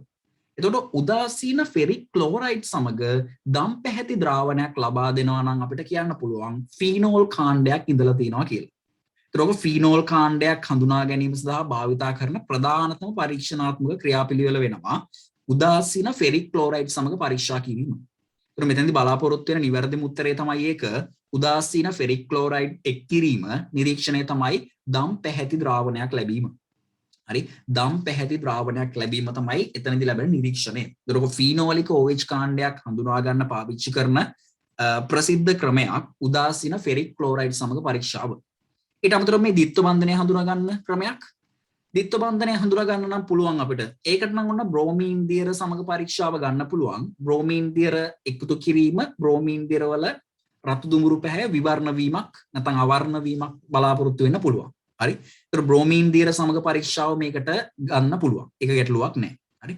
බ්‍රෝමීන් දියර සම්බන්ධයෙන් මේක පිළිගන්න පුළුවන් උත්තරයක් දෙන්න පුළුවන්. බ්‍රෝමීන් දියර සමග රතු දුඹුරු පැහැය විවර්ණ වීම පාවිච්චි කරන්න පුළුවන්. ඊට අමතරව මේ ද්විත්ව බන්ධන නැත්නම් අපි කියන අසන්තෘප්තතාවය හඳුනා ගැනීම කියලා. හරි. අසන්තෘප්තතාවය හඳුනා ගන්න පුළුවන් පරීක්ෂාවක් තමයි බේය පරීක්ෂාව කියලා කියන්නේ. බේය පරීක්ෂාව නැත්නම් ශාරීය KMnO4 සමග පරීක්ෂාව. හරි. ඒතර ද්විත්ව බන්ධනයක් හෝ ත්‍රිත්ව බන්ධනයක් හඳුනා ගන්න අපි බේය පරීක්ෂාව පාවිච්චි කරනවා. ඒතර මම කලින් කිව්වා බ්‍රෝමීන් දියර සමග පරීක්ෂාව කියලා. ඒකත් මෙතෙන්ට පිළිගන්න පුළුවන්. ඒ වගේම බේය පරීක්ෂාව පිළිගන්නත් පුළුවන්. බේය පරීක්ෂාව කියලා කියන්නේ ශාරීය KMnO4 සමග පරීක්ෂා කිරීම.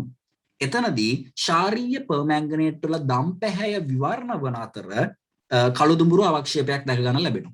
හරි. කළු දුඹුරු අවක්ෂේපය තමයි මම අර ඉනෝගනික් ප්‍රශ්නේ ස්ට්‍රක්චර් ඩිසෙට් දෙකේදී කතා කරපු MnO2 ලැබෙන එක. හරි. එතකොට මෙතනදී ශාරීය KMnO4 සමග නැත්නම් බේය පරීක්ෂාව උත්තරයක් වෙනවා. එතකොට බ්‍රෝමීන් දියර සමග පරීක්ෂාව හෝ බේය පරීක්ෂාව පරීක්ෂණයේ යටතේ නිවැරදි උත්තර වෙනවා.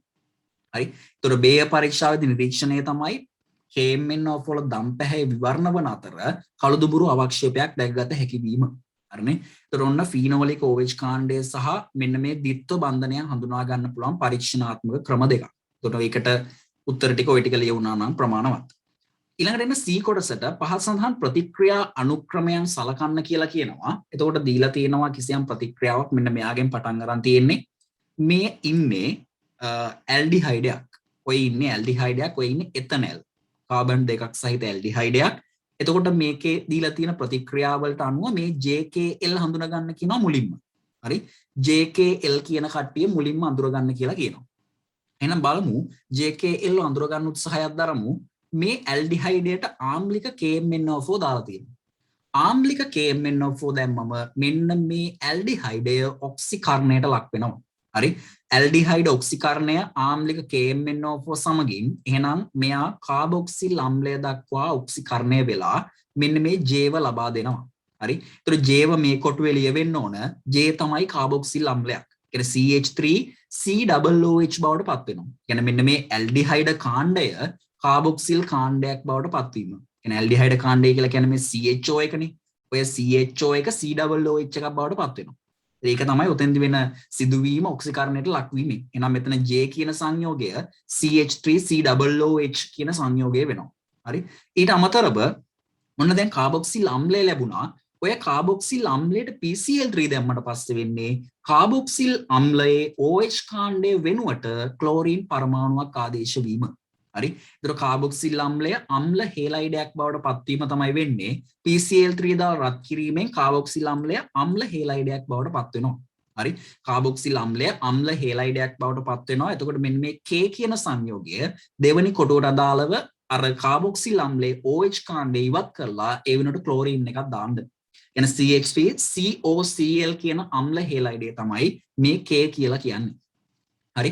ඊට අමතරව දැන් ඔන්න අම්ල හේලයිඩය ගත්තා. CH3COCl කියන අම්ල හේලයිඩය නිර්ජලීය AlCl3 සමග බෙන්සීන් සමග ප්‍රතික්‍රියා කරවලා මෙන්න මේ L කියන සංයෝගය ලැබෙනවලු. හරි? ඒතර කොහොමද L කියන සංයෝගය අඳුරගන්නේ? ඕක බෙන්සීන් වල ප්‍රතික්‍රියාවක් වෙනවා. බෙන්සීන් නිර්ජලීය AlCl3 එක්ක අම්ල හේලයිඩයක් සමග ප්‍රතික්‍රියාව කියලා කියන්නේ බෙන්සීන් ඒසයිලීකරණය. නැත්නම් ඇසිල්කරණය කියලාත් කියනවා. ඔක විස්තරාත්මකව කිව්වොත් එහෙම ෆ්‍රීඩල් ක්‍රාෆ්ට් ඒසයිලීකරණය. හරි? ෆ්‍රීඩල් ක්‍රාෆ්ට් ප්‍රතික්‍රියාවක්ම තමයි ඔය තියෙන්නේ. එහෙනම් මෙතනදී මේ බෙන්සීන් වලයට මෙතන තියෙන ඒසයිල් කාණ්ඩය සම්බන්ධ වෙනවා. ඒ කියන්නේ මෙතන තියෙන ඒසයිල් කාණ්ඩය වෙන්නේ දැන් මෙතන ඉන්න අම්ල හේලයිඩේ CH3COCl නේ.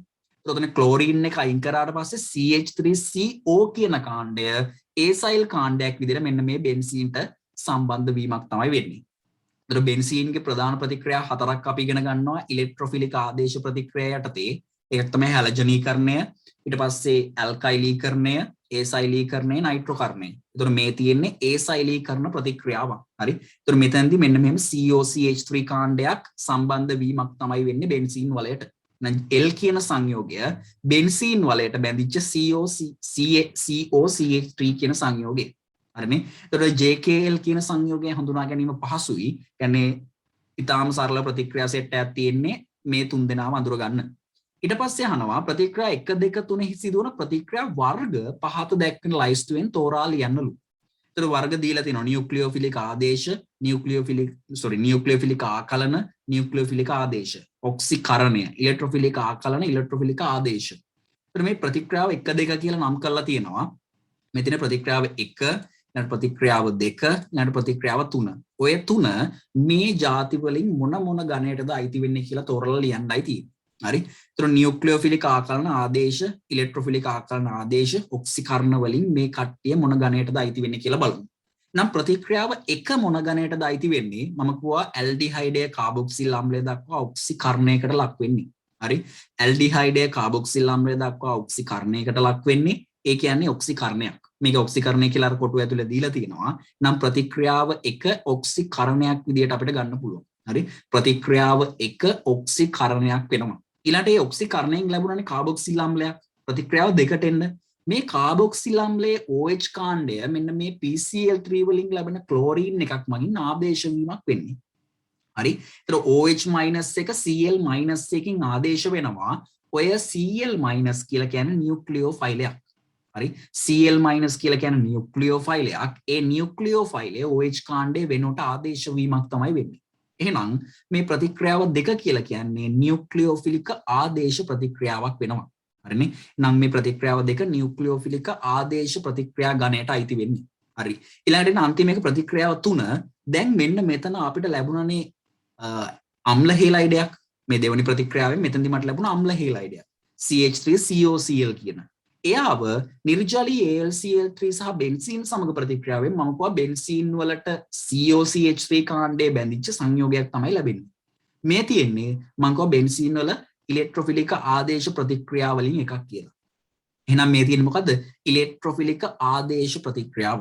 බෙන්සීන් වලට මෙන්න මේකේ ඉන්න ඒසයිල් කාණ්ඩය ආදේශ වීමක් තමයි වෙන්නේ. හරිනේ? නම් බෙන්සීන් ආදේශ ප්‍රතික්‍රියාවකට ලක්වීමක් තමයි මේ ප්‍රතික්‍රියා තුනේ තියෙන්නේ. එහෙමනම් අවසානයකට උත්තරේ ප්‍රතික්‍රියාව 1 ඔක්සිකරණයක්, ප්‍රතික්‍රියාව 2 නියුක්ලියෝෆිලික ආදේශයක්, ඊළඟ ප්‍රතික්‍රියාව 3 කියන්නේ ඉලෙක්ට්‍රොෆිලික ආදේශයක්. අපිට මේ කොටුව තුල ඔය ටික හොයාගන්න පුළුවන්. ප්‍රතික්‍රියාව 1 ඔක්සිකරණය හරි, ඊළඟ ප්‍රතික්‍රියාව 2 නියුක්ලියෝෆිලික ආදේශ හරි, ඊළඟට ප්‍රතික්‍රියාව 3 ඉලෙක්ට්‍රොෆිලික ආදේශ හරි. ඒ වගේම මතක් කරගන්න බෙන්සීන් වල ලාක්ෂණික ප්‍රතික්‍රියා විශේෂය තමයි ඉලෙක්ට්‍රොෆිලික ආදේශ. මනම් මෙතෙන්දි බෙන්සීන් සම්බන්ධ වෙච්ච නිසා අපිට අනිවාර්යයෙන්ම කියන්න පුළුවන් මෙතෙන්දි වෙන්නේ ඉලෙක්ට්‍රොෆිලික ආදේශ ප්‍රතික්‍රියාවක් කියලා. හරි. ෆ්‍රීඩල් ක්‍රාෆ්ට් ඒසයිලීකරණ ප්‍රතික්‍රියාව තමයි මේ තියෙන්නේ. හරිනේ. බෙන්සීන් වල ඉලෙක්ට්‍රොෆිලික ආදේශ ප්‍රතික්‍රියාවක්. හරි. ඊළඟට කියනවා ප්‍රතික්‍රියා තුනෙහි යාන්ත්‍රණය ලියන්නලු. හරි. ඒතර යාන්ත්‍රණය ලියන්න කියලා කිව්වේ අර බෙන්සීන් ඇසිල් කරන නැත්නම් ඒසයිලීකරණයට ලක් වෙච්ච ප්‍රතික්‍රියාවේ යාන්ත්‍රණයයි බලාපොරොත්තු වෙන්නේ. හරි. ඒතර ඕකෙදී මේ යාන්ත්‍රණය දැන් මෙහෙම කියන්න බැරි නිසා ඒකේ බලාපොරොත්තු වෙන දේවල් කියන්නම්. ඒතර ඔය බෙන්සීන් වලයට කොහොමද ඔය ඒසයිල් කාණ්ඩය පහර දෙන්නේ? ඒකට අපි වක්‍ර ඊතල වලින් පෙන්වන ඉලෙක්ට්‍රෝන සංක්‍රමණය වෙන විදිය. දැන් මේක ඇත්තටම උගන්වන්න අවශ්‍ය දෙයක් නෙමෙයි. මේක තියරි කරද්දී නිකන් අර පන්තියේ නිකන් උගන්වන්න ගන්න සරලම ප්‍රතික්‍රියාවකට දෙන දෙයක්. මේ කියන ඒසයිල් කරන කාණ්ඩය සම්බන්ධ වෙන එක. ඒත් ලේසියෙන්ම ලියා ගන්න පුළුවන්. අමතක වීමක් නැතුව තිබුණා නම්. ඒත් මේකෙදි බලාපොරොත්තු වෙන දේවල් මේවා. යාන්ත්‍රණයකදී ඉලෙක්ට්‍රෝන සංක්‍රමණ වෙන විදිය වක්‍ර ඊතල වලින් පැහැදිලිව පෙන්වන්න ඕන. හරි. වක්‍ර ඊතල වලින් නිවැරදිව පෙන්විය යුතුමයි. ඒත් එක්කම අපි දන්නවා ඔය බෙන්සීන් වල ප්‍රතික්‍රියාවලදී අතරමැද්දේ හැදෙන කාබු කැටායන. හරි. බෙන්සීන් සම්බන්ධ වෙච්ච කාබු කැටායනය සම්ප්‍රයුක්තතාව මගින් විස්ථානගත වීමක් වෙනවා. අපි ඒක වෙනම ඉගෙන ගන්නවත් එක්ක ඔය බෙන්සීන් වල හදන කාබු කැටායනය අපි කියන අතරමැදි කාබු කැටායනය සම්ප්‍රයුක්තතාව මගින් විස්ථානගත වෙනවා කියලා. එතකොට අන්නේ සම්ප්‍රයුක්තතාව මගින් විස්ථානගත වීමත් පෙන්නනවා නම් උත්තරේ සම්පූර්ණයි. හරි. එතකොට ඒකත් පෙන්නලා තිබ්බනම් උත්තරේ ඇතුලේ සම්පූර්ණ ලකුණු ගන්න පුළුවන්. ඒ නිසා යාන්ත්‍රණයක් ලියනවා නම් විශේෂයෙන් බෙන්සීන් වල යාන්ත්‍රණයක් ලියනවා නම් අනිවාර්යයෙන්ම ඒ කියන සම්ප්‍රයුක්තතාව මගින් විස්ථානගත වීම අනිවාර්යයෙන්ම පෙන්නනවා. මොකද ඒවට වෙනම ලකුණු වෙන් වෙනවා ගොඩක් වෙලාවට. මොකද මේ යාන්ත්‍රණය ඇතුලේ ඒ දේවලුත් බලාපොරොත්තු වෙන නිසා. ඒ වගේම සෑම ඉලෙක්ට්‍රෝන සංක්‍රමණයක්ම වක්‍ර ඊතල භාවිතයෙන් මෙතන සිට මෙතනට වක්‍ර ඊතල භාවිතයෙන් හරියටම පෙන්වන්නත් ඕන. ඒකට යාන්ත්‍රණයක් ලියද්දී ওই දේවල් ගැන සැලකිලිමත් වෙන්න. ඒතර මම යාන්ත්‍රණය කියන්නේ නැහැ මේක අර සරලම යාන්ත්‍රණයක් තියෙන්නේ. ඒසයිල් කාණ්ඩයේ මුලින්ම බෙන්සීන් වලට පහර දෙන විදිය පෙන්වන්න ඕන.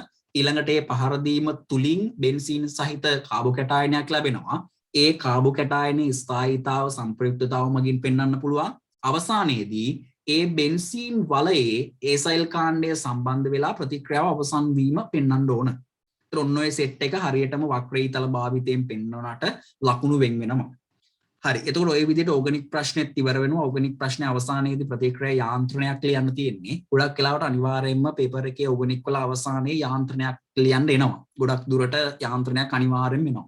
ඒතර යාන්ත්‍රණ ගැන හොඳ අවබෝධයක් තියාගන්න මතක නැත්නම් ඔක්කොම යාන්ත්‍රණ ටික වෙනම අරගෙන යාන්ත්‍ර ටික වෙනම පුරුදු වෙන්න උත්සාහ කරන්න. හරි. මොකද යාන්ත්‍රණ ටිකෙන් අනිවාර්යයෙන්ම ප්‍රශ්න එනවම තමයි. ඕනම විභාගිකව යාන්ත්‍රණ සම්බන්ධ කරලා ප්‍රශ්න අහනවා.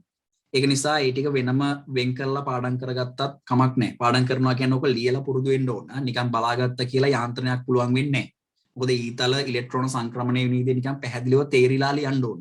මතකෙන් ලියන්න පුළුවන් එකක් නෙමෙයි යාන්ත්‍රණයක් කියලා කියන්නේ. හරි. එහෙමනම් අපි ඕගනික් ප්‍රශ්නෙත් කම්ප්ලීට් කරගත්තා. ඕකේ ඒ කොටස කතා කරන්න බැරි වුණා. ඒක කතා කරන්න බෑ මේ විදිහට. මොකද ඒක සාකච්ඡා කරන්න අමාරුයි. මොකද සංයෝගය ඇඳලා පෙන්වන්න විදියක් නැති නිසා. හරි. එතකොට ඒකේ දීලා තියෙන දේවලුත් එක්ක උත්සාහ කරන්න මේ සංයෝග ටික අඳුර ගන්න. ඒ සංයෝග ටික අඳුරගත්තට පස්සේ මේ ප්‍රතිකාරක ටික අනිවාර්යයෙන්ම කියා ගන්න පුළුවන්. මොකද මේ සංයෝග ටික හරි කියන්න අනිවාර්යෙන් ප්‍රතිකාරක ටික පරදින්න හේතුවක් නැහැ. අනිත් එක දැන් මේ ඕගනික් වල අනිවාර්යෙන් එන ප්‍රශ්නයක් නෙමේක. මේ ඒ කොටසට එන එක 4A කියන්නේ. ඔක සමාවයවික සම්බන්ධ ප්‍රශ්නයක් එන්නේ. එතකොට ඒකට වෙනම් මහන්සි වෙන්න වෙනවා. මොකද මේකේ හැමදාම එකම වගේ එන්නේ. නමුත් විවිධාකාරයේ ප්‍රශ්න එන්න පුළුවන්. කෙනෙක් කෙනෙකුට වෙනස් දේවල් දාලා ප්‍රශ්න අහන්න පුළුවන්. එතකොට මේ කරන්න හොඳ පළපුරුද්දක් තියෙන්නත් ඕන. මොකද වෙලාවත් එක්ක කරන වැඩක් නිසා සමහර කෙනෙක්ට මේක හොයාගන්න ගොඩාක් වෙලාව යනවා. දැන් හිම ගොඩාක් වෙලාව ගිහිල්ලා මේක හොයාගෙනත් අමාරුයිනේ. කියන්නේ ලොකු වෙලාවක් ගත කරන්නත් බෑ. පොර විනාඩි 5කින් 10කින් මේ වැඩේ කම්ප්ලීට් වෙන්න ඕන. ඒ නිසා මේකට ලොකු පළපුරුද්දකුත් ඕන මේ ප්‍රශ්නය සම්පූර්ණ කරන්න නම්. හරි එහෙමනම් මේක මම කියන්න යන්නේ නැහැ. මොකද මේ මෙහෙම විදියට පැහැදිලි කරන්න අමාරුයි මේ ප්‍රශ්නේ අඳලා පෙන්නන්න නැතුව. අපි මේ වෙද්දී ස්ට්‍රක්චර්ඩ් එසේ එකේ පළවෙනි ප්‍රශ්නය, දෙවෙනි ප්‍රශ්නය සහ හතරවෙනි ප්‍රශ්නයේ B කොටසේ සිට පහළට විස්තරාත්මකව කතා කරා.